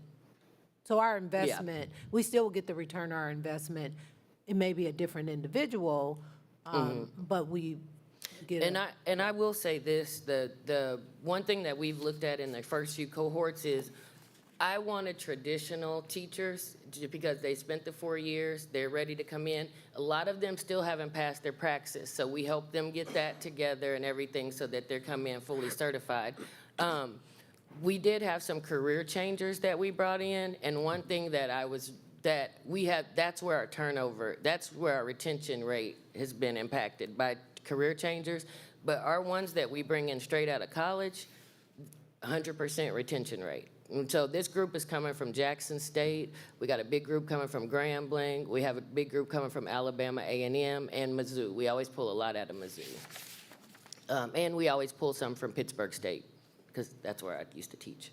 So for clarity, I want to make sure I understand what you're saying. You're saying if someone leaves, you'll give us another person. We don't have to pay anything. I'm just trying to follow Not if they leave, not if they make it through their first years, right? But what we'll do is, so say, for instance, we lost a teacher, we lost a history teacher at one of the middle schools. We brought in a teacher, she came in as a sub for them, but we certified her and she's in that position, right? So, but what I'm seeing is that's more on our career changer side. We're not bringing you career changers, because we realize that's not the way to go. So we're 100% in retention for them. And those are our ones right out of college. So our traditional college graduates, we're at 100% retention. They don't leave, they stay. And they're still in their buildings after they're finished with us. Ms. Russell. Thank you, Ms. Trinity, for being here. I think my question is for Dr. Jones. So there's been a conversation about duplication of services, and I guess the question that the thing that attracts me is the retain and the continuity of educators in our district who also look like those that we serve. Is there currently, and I know you all are going through some restructuring, recruitment is important, but retaining staff is even more important because, as she mentioned, it costs a lot. Do we currently have in-house staff who are just dedicated to retain our current staff, the current 4,000 folks that walk our hallways, do the work? What does that look like for our district? So the last 2 years, we had an individual who was an HR teacher relations person. Due to us making adjustments in our budgets, we did not backfill one of the recruiters, and we didn't necessarily dissolve that role, but it's not just a standalone. That role has now been incorporated into what we call our talent acquisition specialist. And so both of our talent acquisition specialists, who were similar to the position of recruiter, are now taking on those roles of recruiting and also looking at the role of retention. So Adriana Pence, she is an individual who served in that capacity, and so she's now one of our talent acquisition specialists who serves in that.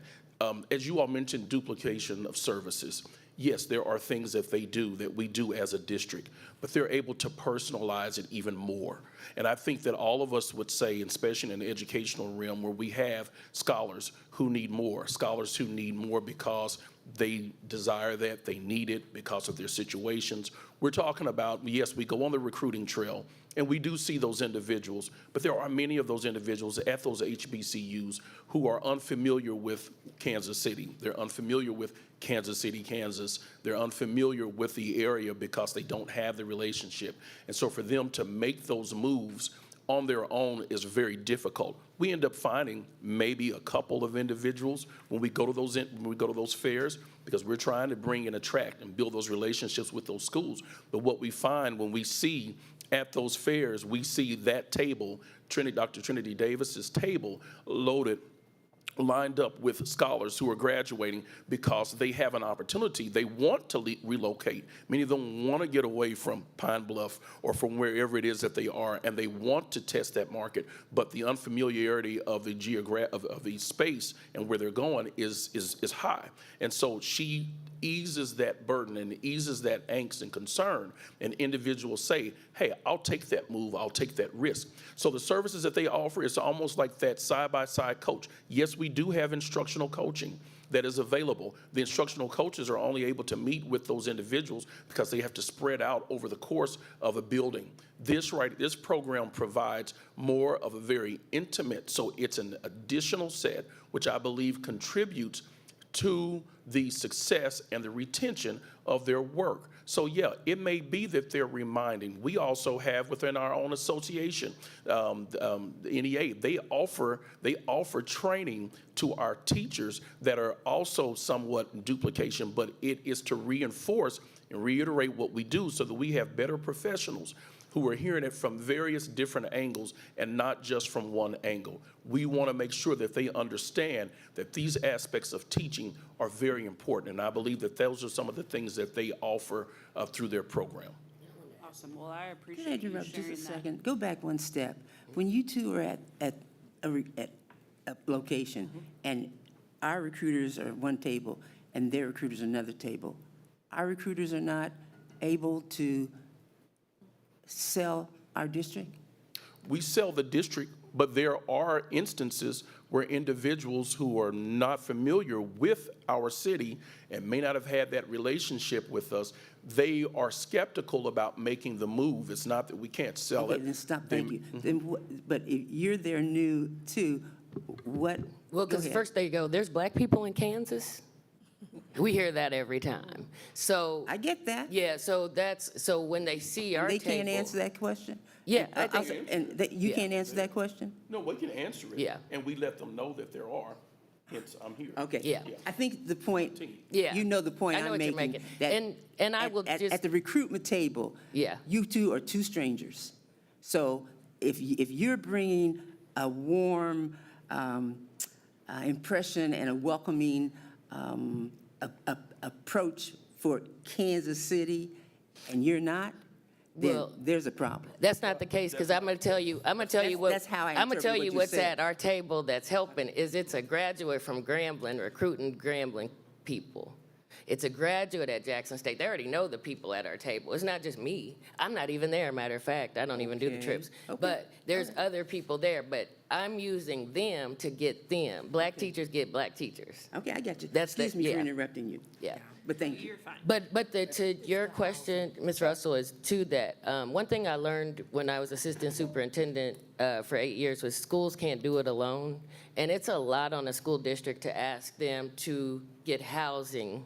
I'm doing housing, and that's you need a whole department. And I just feel like we're always talking about top-heavy districts and all these things. When you add housing, it's going to be very top-heavy because there's a lot to go into the planning, the development, and, just to get those things together. And they just leave dorms. They don't know how to clean up. Someone has to there's a lot of these. I meet with their parents. And so there's a bigger piece there. Like, I am their mom right now, right? One of them's taking her praxis now. I'm about to call her and say something. So we have those relationships that are a little bit bigger. That's hard for a big district to do. I couldn't do this as assistant superintendent, what I'm able to do now for teachers. And you have professional development time, it's not enough to get them to really move kids. It's just not enough time in the day. So we have them on Saturdays, and they get that extra 60 hours a year. So by the time they're finished with us, they've had 180 hours of professional development and over 200 hours of individual coaching. So even though they have the building coach, they have the building principal, we just come in and we become the fabric of that building, and we meet with the principal, see what's going on. We meet with the coaches, then we take it over. So the coaches can focus on everyone else as well in the building and not just, so we're just trying to take some of that weight off of the schools so that they can focus on our kids. We give them a monthly stipend so they don't have to take second jobs. You don't know how many teachers are door dashing, Ubering, and so we take them away from that so they can plan and they can get ready for school the next day. So all of those things have become, it's literally unbelievable what you see a first-year teacher doing. So our first-year teachers, even our data shows they're moving kids in reading and math past the teachers who've been there for a while because they're getting that intense professional development. They want to be here. They took the risk to come to Kansas City, so they're not trying to fail. That's what it is, so. I'm going to move us along just for the purposes of time. We've got some budget items to get to still. Appreciate the information, good conversation and questions. Could you help me find where the cultural pedagogy is in this? Yes. I couldn't find it. If you go to I see one reference of Black page history. 5, so it kind of shows you how our PD is set up on page 5 of this document. We've used Zaretta Hammonds come in to do the culturally responsive teaching with our teachers. She loves coming to Kansas City to work with our teachers. So I have a meeting after this for grant funds. If we get the grants, he'll be back for our teachers next year. So you just use this one book, Culture Responsive Teaching in the Brain? That's the book we use just for our introduction before they move into PLCs. But up above that, what you can see is that they do team building. They have new learning for each day before they move into PD. So they're learning about... But specifically culturally relevant pedagogy. Yeah.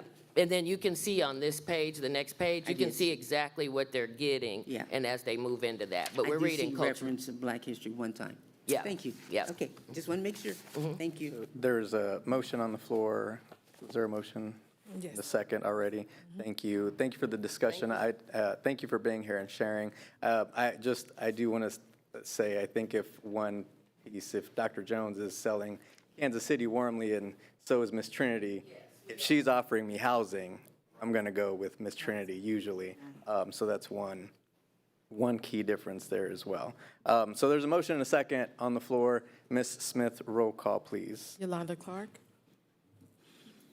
Yolanda Clark, before I give him my vote, I'm sorry, I just want to say, and I need to come back to you, Dr. Stubblefield, so I'm just putting this out there. I also want to talk through at some point our students that are going through our pathways for education, just to make sure that we're taking care of those as well, because they know what our community feels like.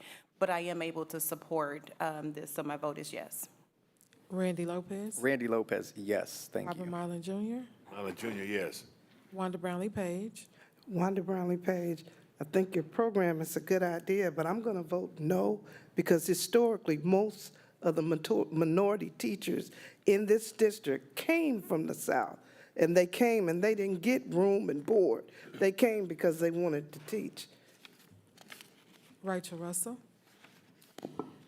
Because my time was retrieved by many other voices, I want to make a comment real quick. I believe in this program. I also believe in the staff that we also currently have here at USD 500. As we go into a new school year, I am asking that we figure out ways to build culture amongst those other 4,000 individuals who are dedicated to our district and show up every day for our students in a variety of different ways. And so, that is my ask. I believe in retainment just as much as I believe in recruitment of folks who look like me, but I also believe in retaining those who are showing up every day for our students. So my vote is yes. Dr. Nguyen. And thank you. I want to thank you for coming. I am very familiar with cultural responsive pedagogy, and I don't see this, so I'd like to see, maybe engage with you more about it. I do believe it's still duplication. I will agree. I didn't take that much of your time, Ms. Russell. But I do agree that it is, it says something about our own recruiters, and if they need more, then we need more. I'm also familiar with the fact that we had housing programs for new teachers to purchase homes. Actually, a couple blocks from where you're talking about. I do believe it's the lack of institutional knowledge of some of the board members, but nevertheless, I will have to vote no. I respectfully vote no, and primarily because, and I guess my question is, this $45,000 per year? No, it's one time. One time. They did not, the board members did not understand the clawback concept that is commonly used in type of programs, but nevertheless, thank you for coming, and I look forward to seeing you and working with you. I vote no. All right, motion carries. Thank you very much, board. Next item, and then we will, it's an informational item. It is an informational item on solicitation of bids for delivered pizza for school snack bars. This item will come back before the board. This is for information purposes only. Hopefully you had a chance to review. If you have questions, for the purposes of time, I would ask that we send those to Dr. Stubblefield, and if and when this does come back, we'll make sure, we'll make sure to bring back any answers or responses to questions submitted. But this is informational only today, just for your purposes to review.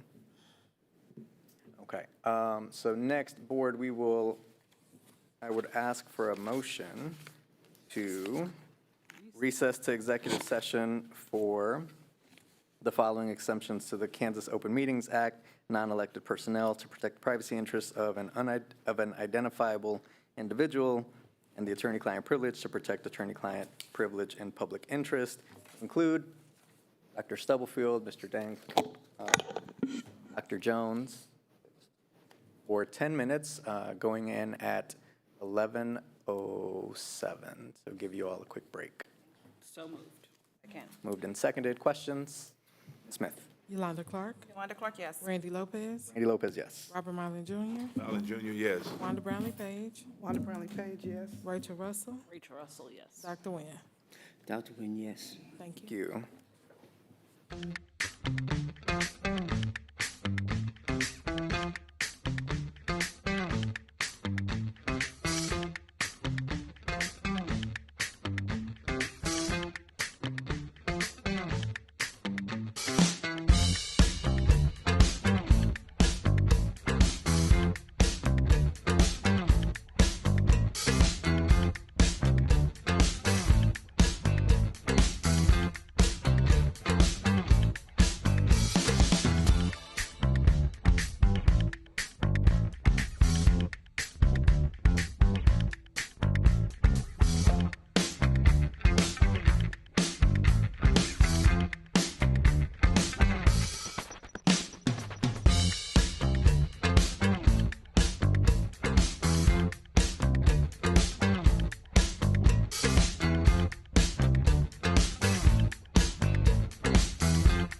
Leslie, you ready?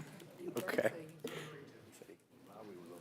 Okay, motion to return to open session, please.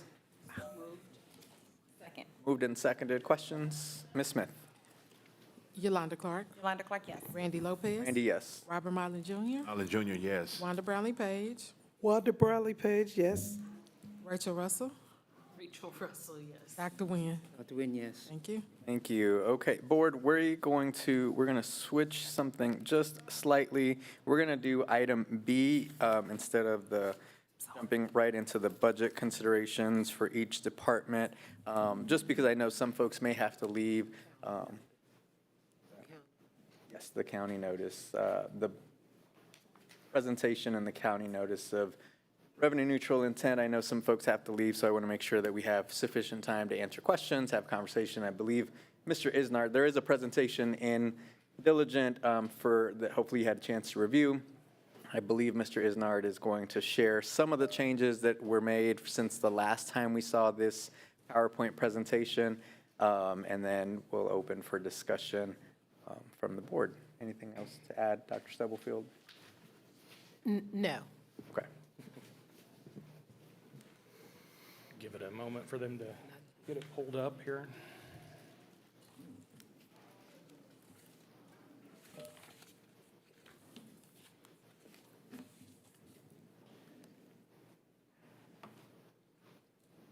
Is it something you can pull up or?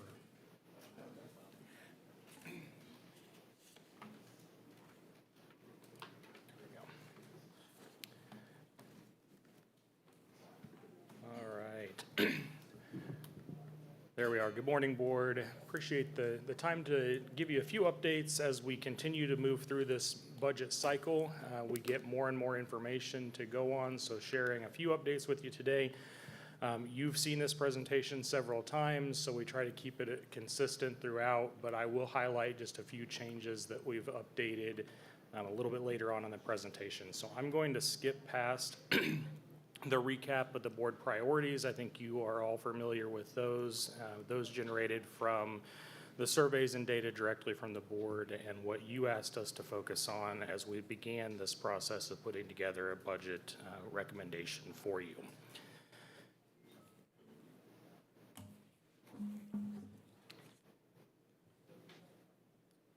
Reminder just for the board and the public, one mill levy commitment that we've already made to the public due to the passage of the bond proposal. We have already committed to a 1.5 mil reduction to the library fund and a 1 mil reduction to the capital outlay fund.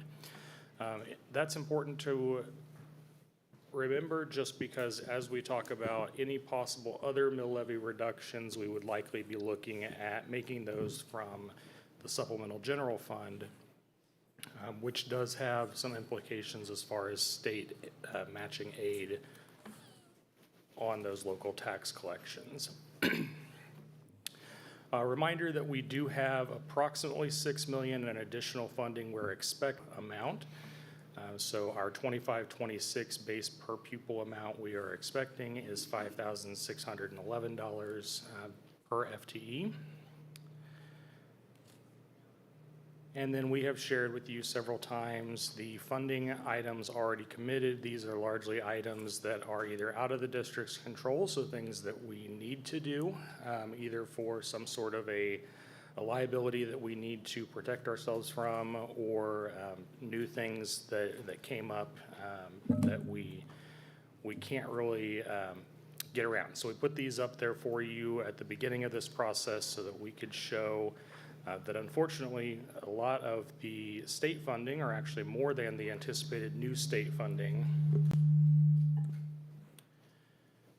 that we're expecting, is largely spoken for.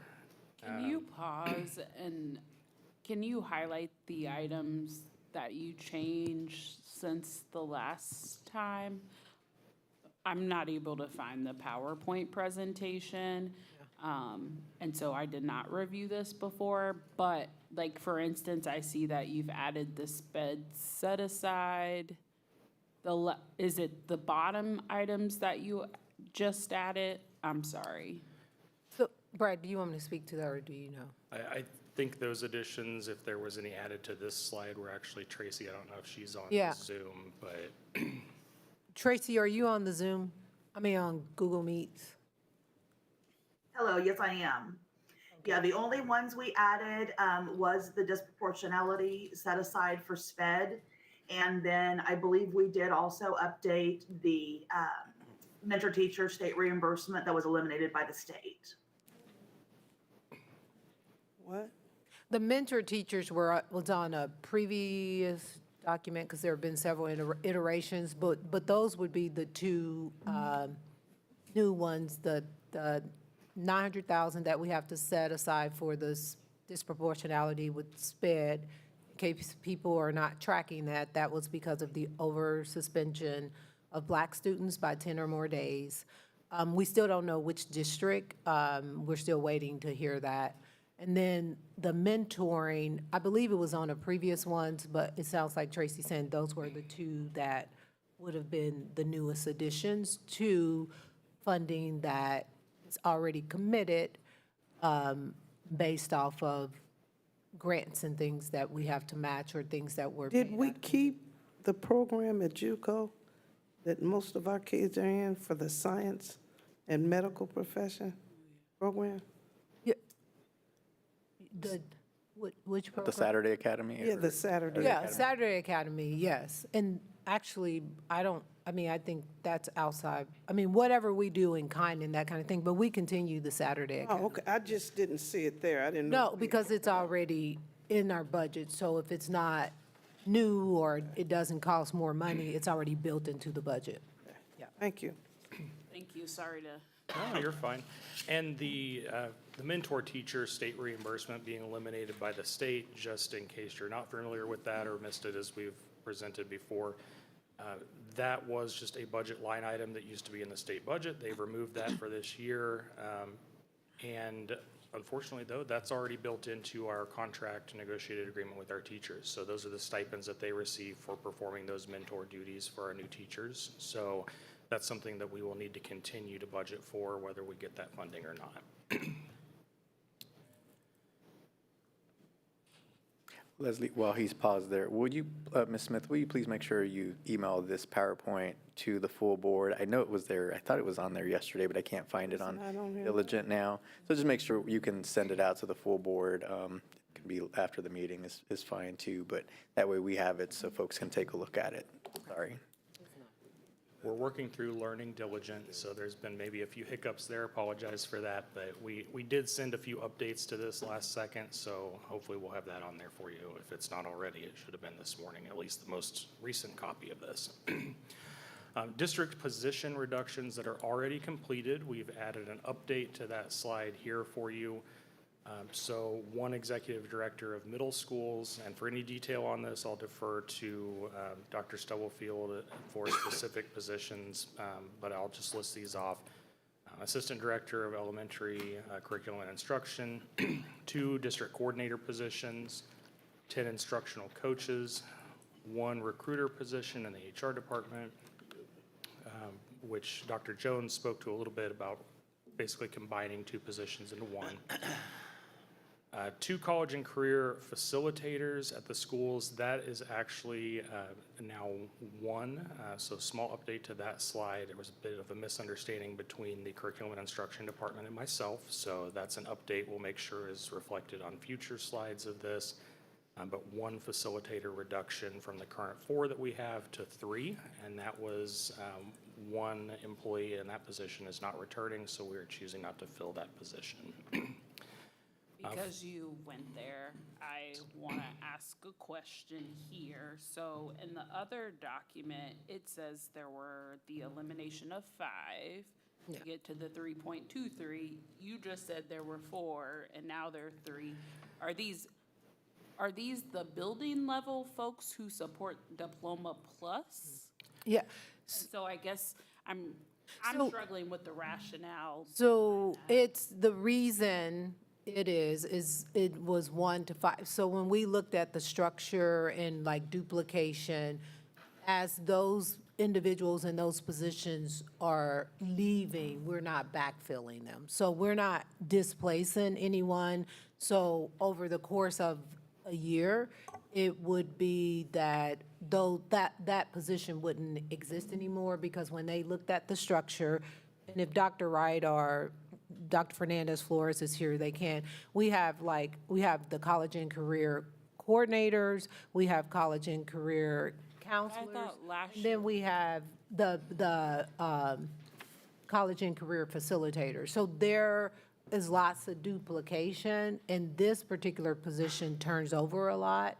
So when they were looking at the structure and over the course of a 2-year period, that position was being phased out. So there's currently an opening. We're not going to backfill it, but it's not, there shouldn't be a gap in support and services that are provided. Okay, I guess I'm trying to figure out from the building level, because those positions were created because the counselor and the, some buildings had the prep school, some people didn't, and so those positions were created for that. So I guess my question is, can we get an update on what the current structure is? Because I remember at my building last year, one person retired, we got rid of the college career coordinator, but then it was like, oh, they'll be the Diploma Plus person. If our goal is Diploma Plus 2031, I guess I'm just struggling with how we get there with not just the basic structure. And so I'm confused. I understand. So, Dr. Fernandez Flores, can you talk about the current support in the specific buildings and what it is transitioning to close the gap? And for time's sake, we don't have to. Okay, we'll get it to you. Yes, Yeah, that works. okay, thank you. Thank you. I promise I'm gonna try to quit interrupting you. Now I You're feel all like right. I'm doing what's happening to me, so. It's good questions. However, I'll just note that we're limited a little bit about how many of the questions we might be able to answer at the podium here, just because we're talking about specific people and positions. We know that would be better suited for an executive session later on, so. So the only thing I'll highlight, Brad, and you probably can go to the next one, the 4 elementary assistant principals and 2 middle school assistant principals, there were schools that had additional support, but it wasn't within our ratio and our budget. And during like ESSER time and COVID time, there was additional support that was provided, but we do have a ratio, just like our classroom ratio. So when those positions, we moved people to come back with what was actually in our budget. We didn't get rid of what was structurally funded and approved by the board. And all of these, majority of these positions, actually all of them, no one lost a job. It was through attrition. So it did not impact individuals. Either they took another job or they were placed in a job. And these were technically would have been vacant positions. So you can go to the next one. Okay, couple more positions, moving on to the second slide on that topic, and then 2 more reductions that we've made across all of the budgets that should be reflected in those that have been presented to you now. Is the 50% reduction to travel budgets, and then moving from the $50 per person to $40 per person per year for food expense. For total cost savings there of just under $3 million.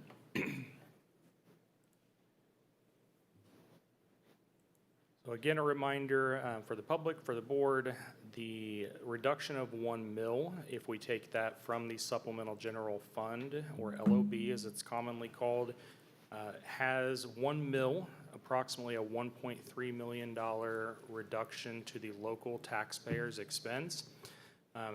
K-12 education is unique compared to other government entities in the way that they tax, in that we receive an additional state aid amount on top of that local tax collection because we live in an area that has lower property values than some others. So the state aid on that, about $2.9 million to that $1.3 million of local tax. So we actually receive more state aid than the local tax, for a total budget impact of $1 million being about $4.2 million. What that means for the local homeowner, with a median home value in the USD 500 service area of about 116,000, you would be looking at somewhere between that 100,000 and 150 line that we've created there. But to keep the math simple for everyone, easy to understand, for a $100,000 home, you'd be looking at $11.50 per year for 1 mil reduced, and about 96 cents per month then. And on the high end of our home values within the district area, at the 300,000 amount, you'd be $34.50 per year or $2.88 per month. Can I ask you a question? Sure. Most of the homes in my neighborhood are not worth $100,000. So do you have any value or any information what everyday average people are paying? I think that's where we try to use the median as the best way to show that. So that's where we get to that 116,000. Now, there are a lot of areas where the average may be below 100,000. With home values over the last decade, though, increasing, I think more people are over that $100,000 amount than they were at one point. But I mean, that's why we used the $100,000 amount as a baseline for this comparison for you, because if you want to see what a $50,000 home would be, you can cut that monthly amount in half, and that's what it would be impact-wise for that homeowner as well. So cost per year for a house that's valued at under $100,000, the cost per year for that resident or that homeowner is less than $11.50 per year. Correct. Okay. Yeah. All right, we've made a few adjustments to the budget scenarios we've been asked to present you as we have received the estimated valuation increases from the county, showing what our valuation increase is within our service area, so our chunk of the county, if you will. So where in past years, we've been in a different situation, frankly, and we've been able to tell you that valuations were going up double-digit percentages, and the idea of cutting a mill off of what we were increasing was maybe a small portion of what the overall increase was going to be due to valuation increases. We're not in that situation this year, as we expected we would not be. So valuations within our service area increased an average of 5.3% this year, which when we look at the difference in mills, what that translates to for the mill rate between revenue neutral, so scenario 1, and keeping a flat mill rate, that's 1.84 mills on the school district's funds that we have control of. So we're not including the state 20 mills that they mandate by law. That's collected by them. And we're not including the library in that. So 1.84 mills is the difference between when you include the increase in valuation and what it would take to collect the same amount as last year or a flat mill levy. Scenario 2 remains the same as we've presented to you before, with a 1 mill reduction, which the budget impact of that would be leaving $4.2 million in additional funding uncollected. So again, that works on the same ratio we just discussed, about $1.3 million of that being from the local taxpayer, and then the remaining almost $2.9 million would then be the state funding added on top of that. And then scenario 3, leaving the mill levy flat compared to last year, which would be the ceiling of what we are recommending to the board on the notice of intent to exceed revenue neutral that's presented today. That then just includes the 5.3% increase based on what valuations have increased, with no addition to the overall mill rate.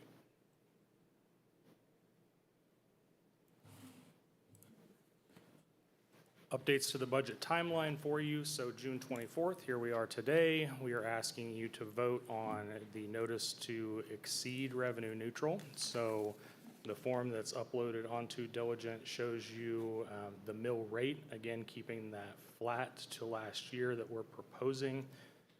That would go out once it's turned in to the county clerk, to all taxpayers, and be notified That would be keeping the rate the same as last year. Again, the difference to the taxpayers, what they pay then would be just if their individual valuation increased or decreased, that would be reflected on the notice that they receive. If that's approved today, that sets the ceiling for how high the mill rate can go throughout the rest of this budget timeline. It does not lock the board into a decision on the exact mill rate at this time.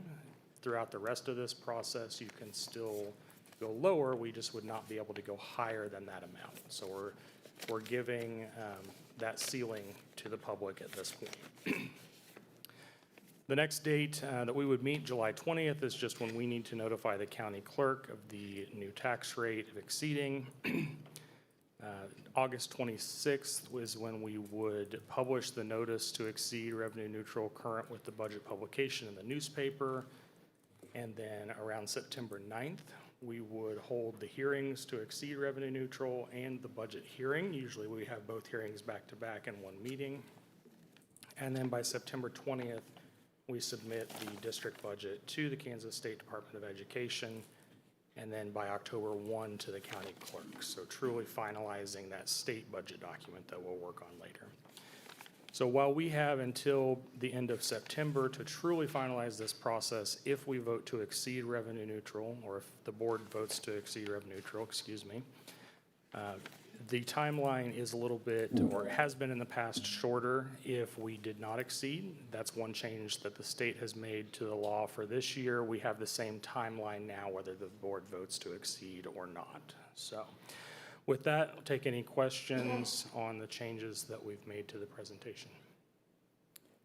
Thank you. Mr. Isnard would open for any questions. Just one, so a clarifying question today.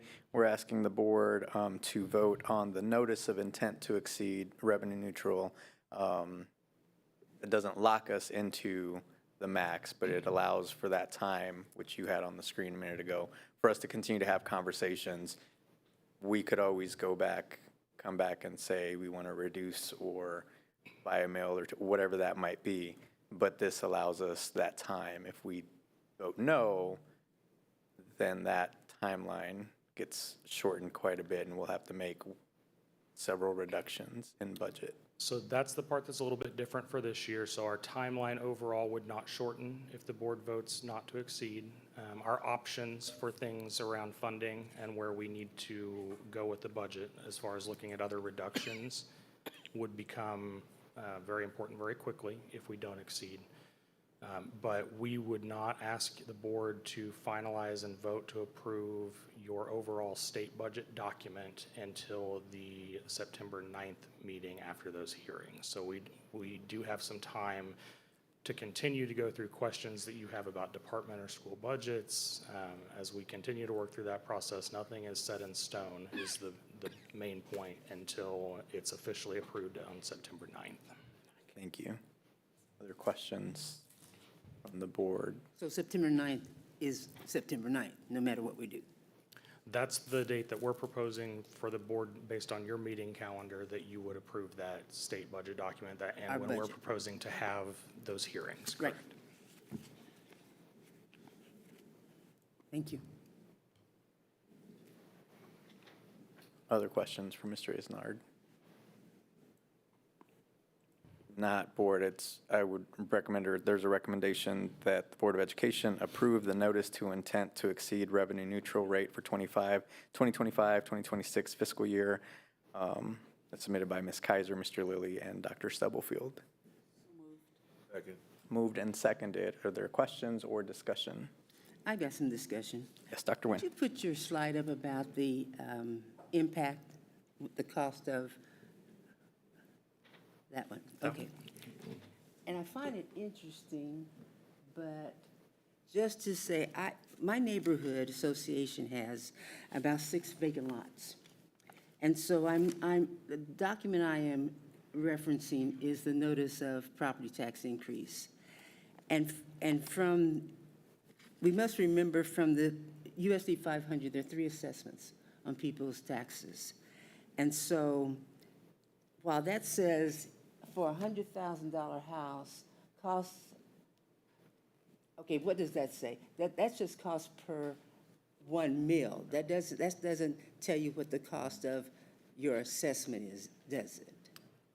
Correct. In this slide, we are not showing you the total impact of all mills. This is the cost of one mill. Just one meal. Linked directly to the previous slide before it, where one of the scenarios we were asked to present was what the reduction of one mill's impact would be. Okay, so when we report this out to the public, I think that is key. My point is, on a vacant lot in my neighborhood, that is probably a 25 front lot, the 2024 tax at the revenue neutral rate was from USD 500, $5.98, $16.18, and $16.58. And so it's very difficult to, I guess, share with the public actually the impact of taxing, because we don't know the value of their property. We talk in mills, they talk in dollars. And so I won't, and I've already shared this with you, I will not support exceeding revenue neutral because the taxpayer in the district has already come here, expressed their concern, and actually these numbers are not correct. You know, let me get this straight now and make it very clear. But when the taxpayer looks at, and these are vacant lots, it's a lot more than $11.50. So I don't believe we really know the full impact on the citizens, the taxpayers in our district, and cannot support a tax increase. I do just want to clarify, to reiterate what Mr. Isnar said. What we're showing is what it costs per meal. Yes. And so we're not like trying to say that's how much you're paying. It depends on your value, but that's when you do the math backwards. That's what I just said. Yeah. Well, I know. Because that's why I just asked him, that's clearly factual there. But when the taxpayer gets its tax, I mean, that's what I just said. So Yeah. we're not disputing each other. No. Right, I just wanted to clarify, because I may have misunderstood what you're saying, because I thought I heard you say that those were not correct. No. Well, I apologize. I'll clarify again. No, I'm not saying anybody's cooking the books. That's straight out what it costs at that rate of Our value. auditors definitely don't want to hear those words. So. Yeah. I'm sorry? I said our auditors definitely don't want to hear those words, yes. Okay, I apologize. I didn't want to hear those words. Oh, no, I never said that. But I'm just saying, I'm looking at a tax statement on a vacant lot. And that's what the resident of USD 500 is seeing, and that's what we're discussing, and they're two different things. Thank you, Dr. Nguyen. Additional questions or comments, discussion? Okay. Hearing none, there is a motion on the floor, and we just want to make sure that the wording is correct. Mr. Dank on the motion. Approve the notice. The way I heard it, yes. Okay, thank you. Ms. Smith, roll call, please. Yolanda Clark, Yolanda Clark, yes. Randy Lopez, Randy Lopez, yes. Robert Marlin Jr., Allen Jr., yes. Wanda Brownlee Page, Wanda Brownlee Page, no, because I can't do this to taxpayers. People are struggling. It doesn't mean they don't care. I care, but I can't do this in good faith. Rachel Russell, Rachel Russell, yes. Dr. Nguyen. Dr. Nguyen, no, and I've already explained why. Motion carries. Thank you. And again, Ms. Smith, if you could share that slideshow. Thank you. Okay. Board, I know, I'm looking at the time, and I know some folks have to leave, but we're going to start, if you all would like, we can jump into the board discussion around the different department budgets. We're obviously not going to cover them all today, but we can at least get a start. Yes, Dr. Nguyen. Well, Mr. Lopez, I've sent you and Ms. Russell and Dr. Stubblefield detailed questions about every budget, except we did not have the Board of Education budget in the packet.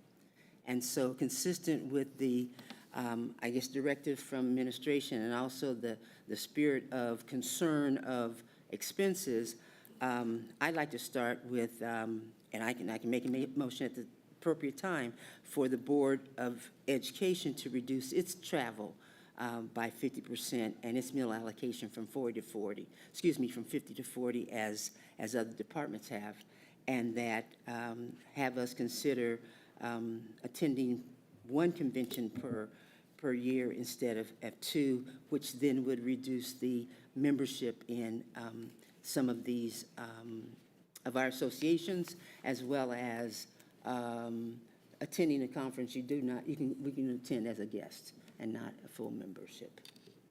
And I'm sorry, I thought the Board of Ed budget was one of the documents in there. Pull it up, look for it. I didn't see it. Was not. I have it here. It was there. Okay, well, I apologize that it didn't make it in there. I did email that to the board Correct.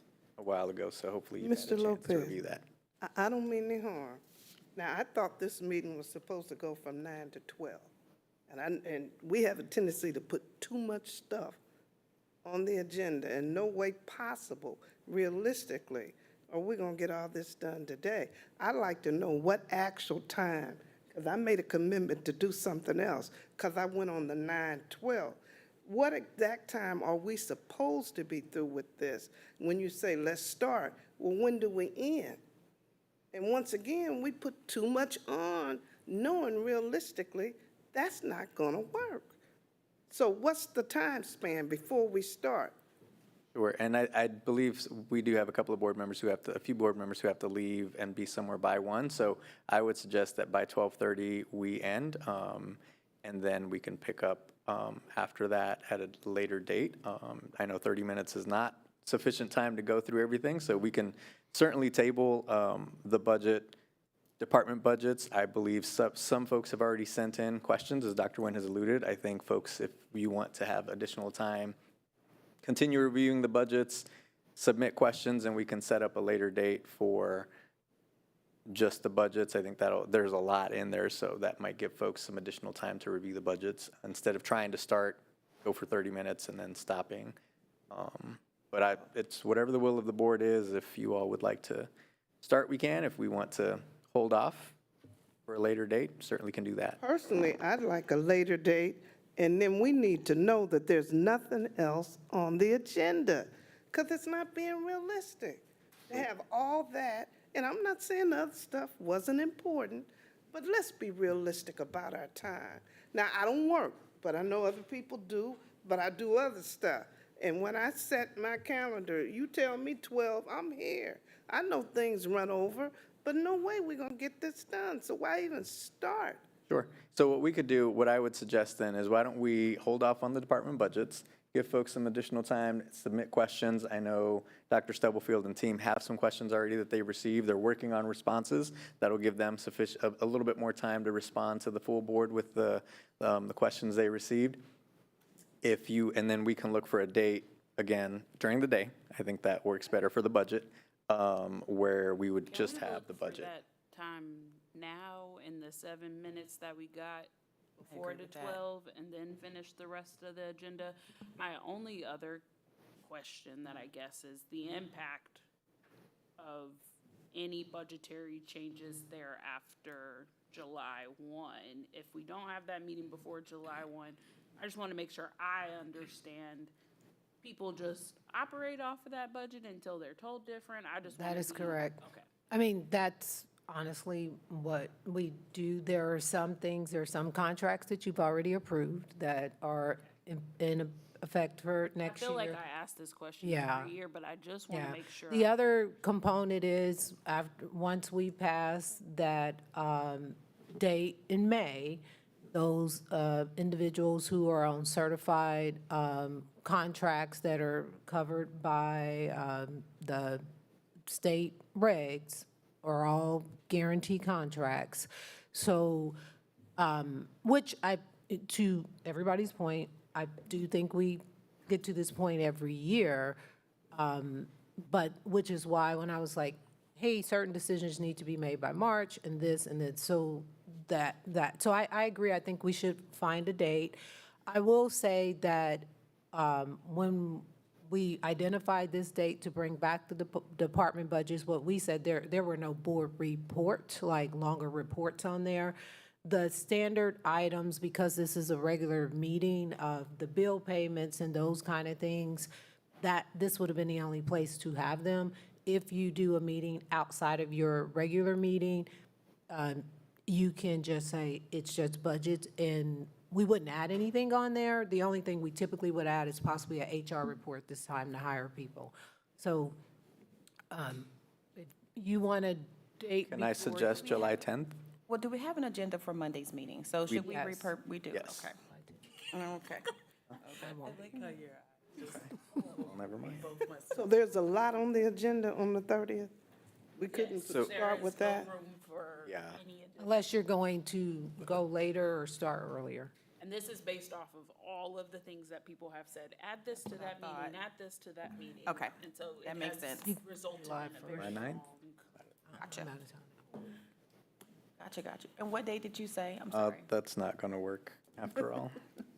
21st or 20, well, you can do it the 21st, 22nd, you can come earlier on the 15th. 15th is typically just an organizational meeting, we don't have reports, so you can do it before the 15th. Would the 15th, that Tuesday, we've got a board meeting that evening, but if we did a 9 to 1, 1, come in early, like 1. yeah. How about could folks do 1 o'clock on, that'd give us 4 hours before the regular board meeting starts. I don't know, that seems like a long day. You said 1 o'clock on the The 15th, 15th, and then we'll move into the regular board meeting? that seems like a long day. So It is. I would say no, yeah. That's not going to work. Do the 22nd. 21st, 22nd. On Friday. Yep, 22nd, Folks, What look, day are you looking at? June 21st or the 22nd, evening, Okay. 22nd. the morning, so like 9 to 1 on June 21st, or July 21st, July 22nd, here at the Can't do it. Ain't good for me. How about the 14th? 9 to 1, July 14th? July that's, 14th. that's our administrative summit, Oh, well, or is when our administrators come We back. can't do the 21st? Mr. Mylan's out of town. I mean, 21st, I'll be out of the city. You're fine. 28th? No. Let's have it 22nd. I can't do the 22nd. Oh, So did I just hear the 28th? Is that what we're checking now? 28th is fine with me. no. staff is at the KSDE conference, a large portion of staff is KSDE. 28th is 31st, I, 31st. 30th. could we not? I mean, I would hate to go one more month. I don't want to say the 15th, but I mean, are we really opposed to, Starting earlier on the. I mean, we're starting with budget early I can be. No, the afternoon. on the 15th. So if we did 1 to 4 and gave folks a hour break, just to. But what's the breathe. matter doing the morning and then break? Go home and take a nap What? if you have to That, those 2 days, we have all of the administrators, in the morning. and, yeah. Okay. I mean, we have them all day the 14th, and the 15th primarily in the morning. The afternoon, like, I can be back here and others, so like if you started at 1 and did 1 to 4. I will say on the July 15th meeting, we can control that. That is just, that's your organizational meeting, so we don't have a report plan. You'll have the regular, like, HR stuff, but there would not be a report plan. Library will not have an update, so it would be just standard items. I can agree to the move 15th that if we say board meeting is no longer than 2 hours. Like, I believe I will be ready to tap out. It shouldn't be because it's the organizational meetings. We don't have any recognitions. That's your, like, when you appoint the You know, the president. Sine die stuff. We We can't do can- that date, time? The 15th, Yeah. 1 o'clock. You could start at 1 and run it all together. Because your people are Yeah, they're at, committed. And a commitment of not going longer than 7 PM. We will adjourn at 6:59 PM that night. Yeah, if that's what they got on the agenda, but every time you turn around, we add. And if we got prep planning, let's prep a little bit better. No offense, but you gotta admit, it's too long. right, but so, and the other component that you have to take into consideration, Ms. Page, we only have one July meeting. So there's no board report, but we have to pay bills, do contracts, so those standard things will be on that agenda. So if you're starting earlier, you can have the agenda to have the department budgets first, like you open the meeting, don't even do consent, do the department budgets, and then roll into the other stuff, because then you're prioritizing this over that.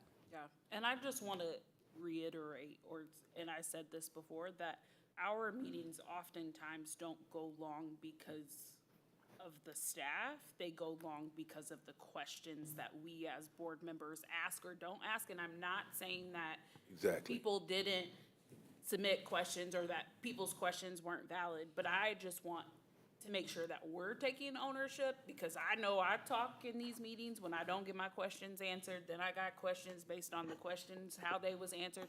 And so like that ownership is on us and it's not on our staff. So if they don't get questions beforehand, or we're off the cusp, or we come up with things, like that's how these meetings go long. I don't No. think any of us intend for them to be long. And so that's how your opinion. I respect your opinion, but there have been times, I used to send in questions, I didn't always get all the answers. And then you have to ask more, because you're not getting all but we don't have to debate it. But that's not what But I'm it's saying. not, all I'm saying, you putting it on us. It goes both ways. And then it also for the people who set up the agenda. It goes both ways. I'm not taking all of that. Well, you got the presentation, it goes, but sometimes you have to be thorough with the presentations. You got to be fair to the folks and listen to them so we can understand. It's for me, the presentation, not cut them off. Some presentations take a long time to be thorough, so you got to listen them through. Then we do tally on with questions, but the presentation is 15 minutes, we got 15 minutes of question, that's a half hour right there. Okay. Okay. So July 15th, 1 to 4 PM, budgets.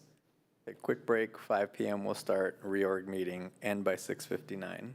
Sound like a plan for folks? Now, for budgets, that's a whole different ball of wax, because the responsibility we have, we're responsible for every penny.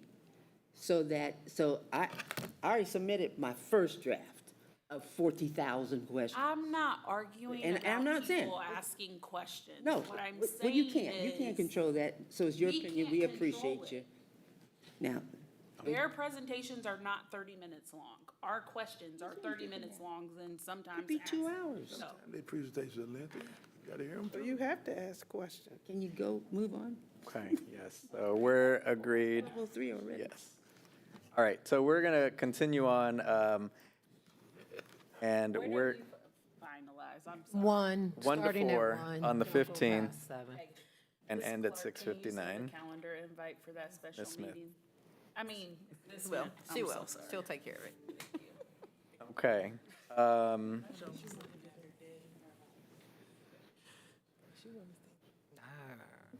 Can we talk about the Board of Education, board budget?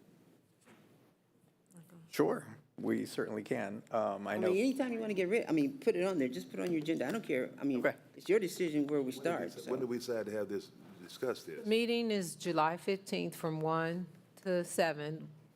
Board budget will be in that meeting. And, In that yeah, meeting. and then on our current agenda, because I do know people have to leave, there are a few items left outside of that, which include some executive sessions and policies that need to be accepted for the second read. Yeah, and we'll end at 12:30, so I would actually just, if we can table the policies till the next meeting and then jump into executive sessions, I think there's a couple of things that are being, that the board needs to have a conversation on, so,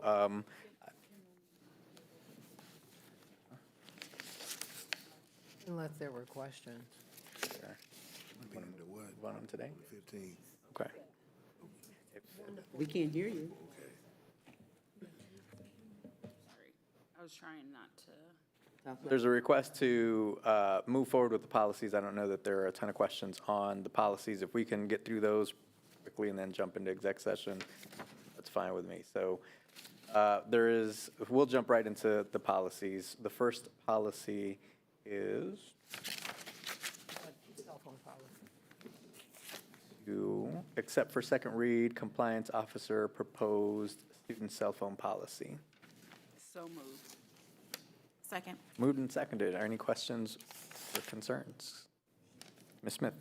Yolanda Clark, Yolanda Clark, yes. Randy Lopez. Randy, yes. Robert Marlin Jr., Allen Jr., yes. Wanda Brownlee Page, Wanda Brownlee Page, yes. Rachel Russell, Rachel Russell, yes. Dr. Nguyen. Dr. Nguyen, yes. Thank you. Next on the agenda, except for second read, the board handbook. So moved.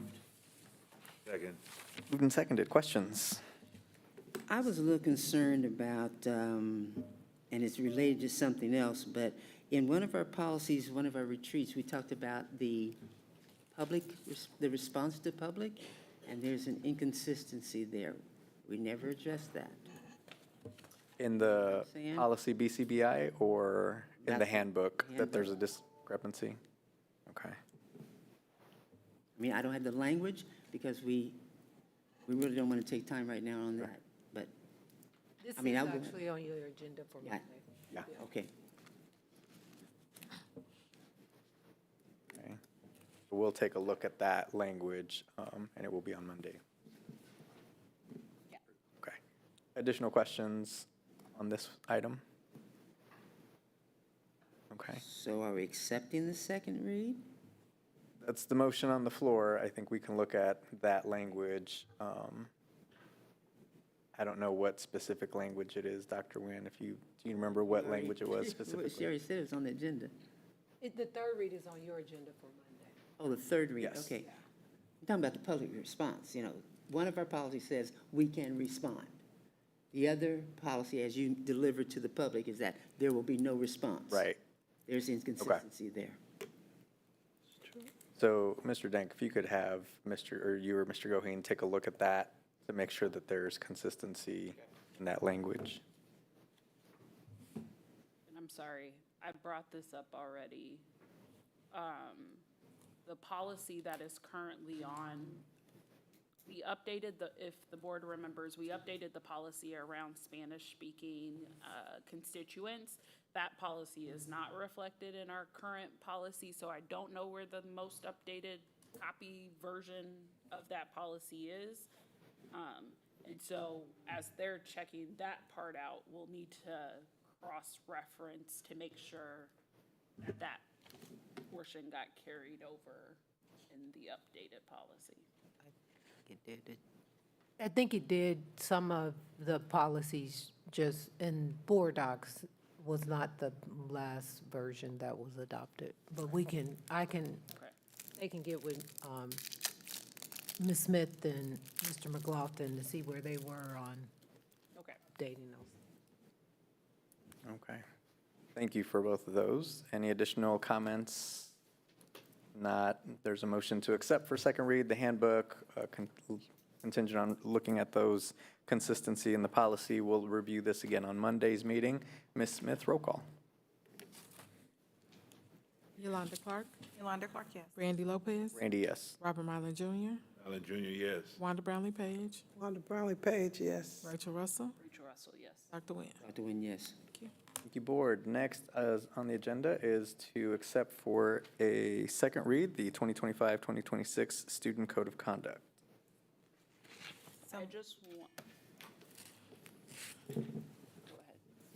Ask my question. Okay, so moved. Second, Moved and seconded. Ms. Russell? I just want to confirm that we're accepting the one that's the second option.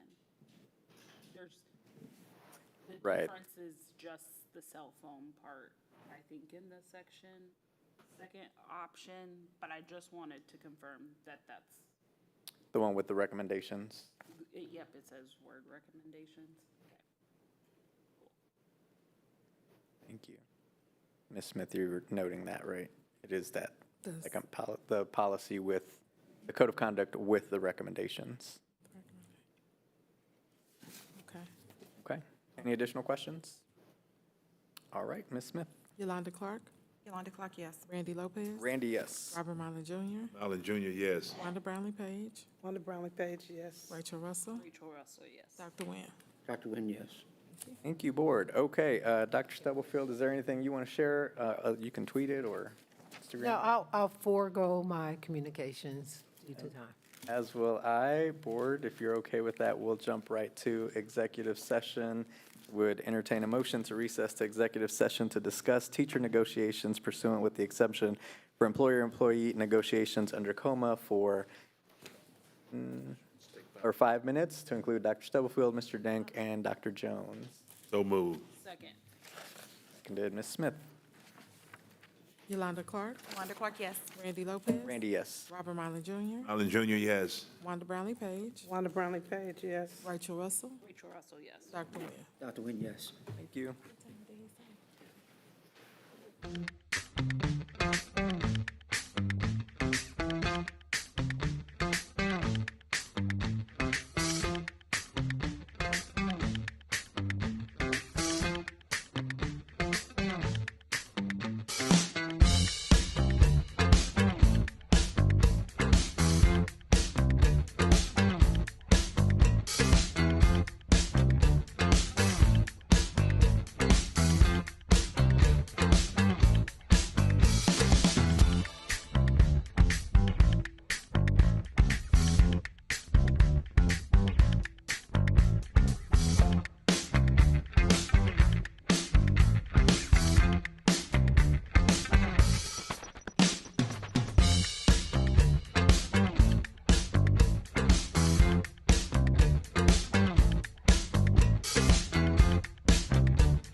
by Ms. Russell, seconded by Mr. Mylan. Ms. Smith? Yolanda Clark. Randy Lopez. Randy, yes. Robert Mylan Jr. Wanda Brownlee Page. Rachel Russell. Dr. Nguyen. Thank you. Motion to recess to executive session for the following exceptions to the Kansas Open Meetings Act, non-elected personnel to protect the privacy interests of the identifiable individual, and attorney-client privilege to protect attorney-client privilege and the public interest for 2 minutes to include Dr. Stubblefield, Mr. Dank, and Dr. Jones, going in at 12:26. Moved and seconded. Ms. Smith? I didn't hear who moved the motion. I'm sorry, Ms. Russell moved and then Ms. Clark seconded. Thank you. Yolanda Clark. Randy Lopez. Randy, yes. Robert Mylan Jr. Wanda Brownlee Page. Rachel Russell. Dr. Nguyen. Thank you.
To return to open session. Moved by Ms. Clark, seconded by Ms. Russell. Ms. Smith? Yolanda Clark. Randy Lopez. Randy, yes. Robert Mylan Jr. Junior, yes. Wanda Brownlee Page. Rachel Russell. Dr. Nguyen.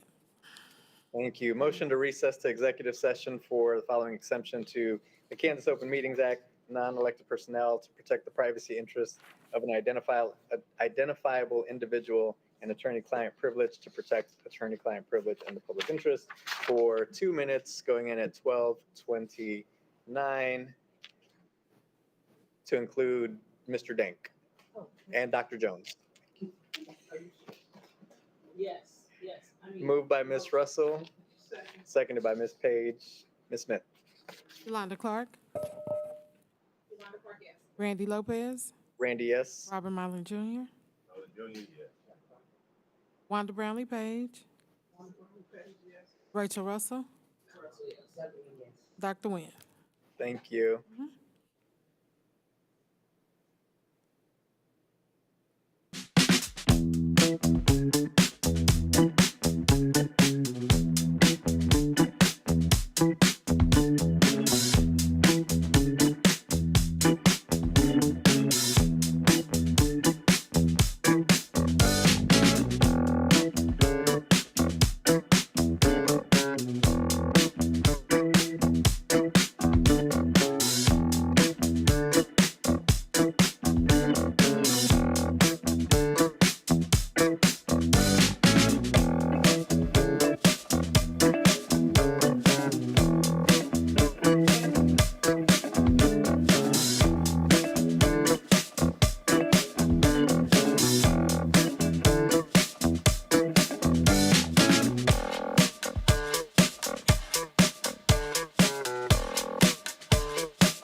session, please? So moved.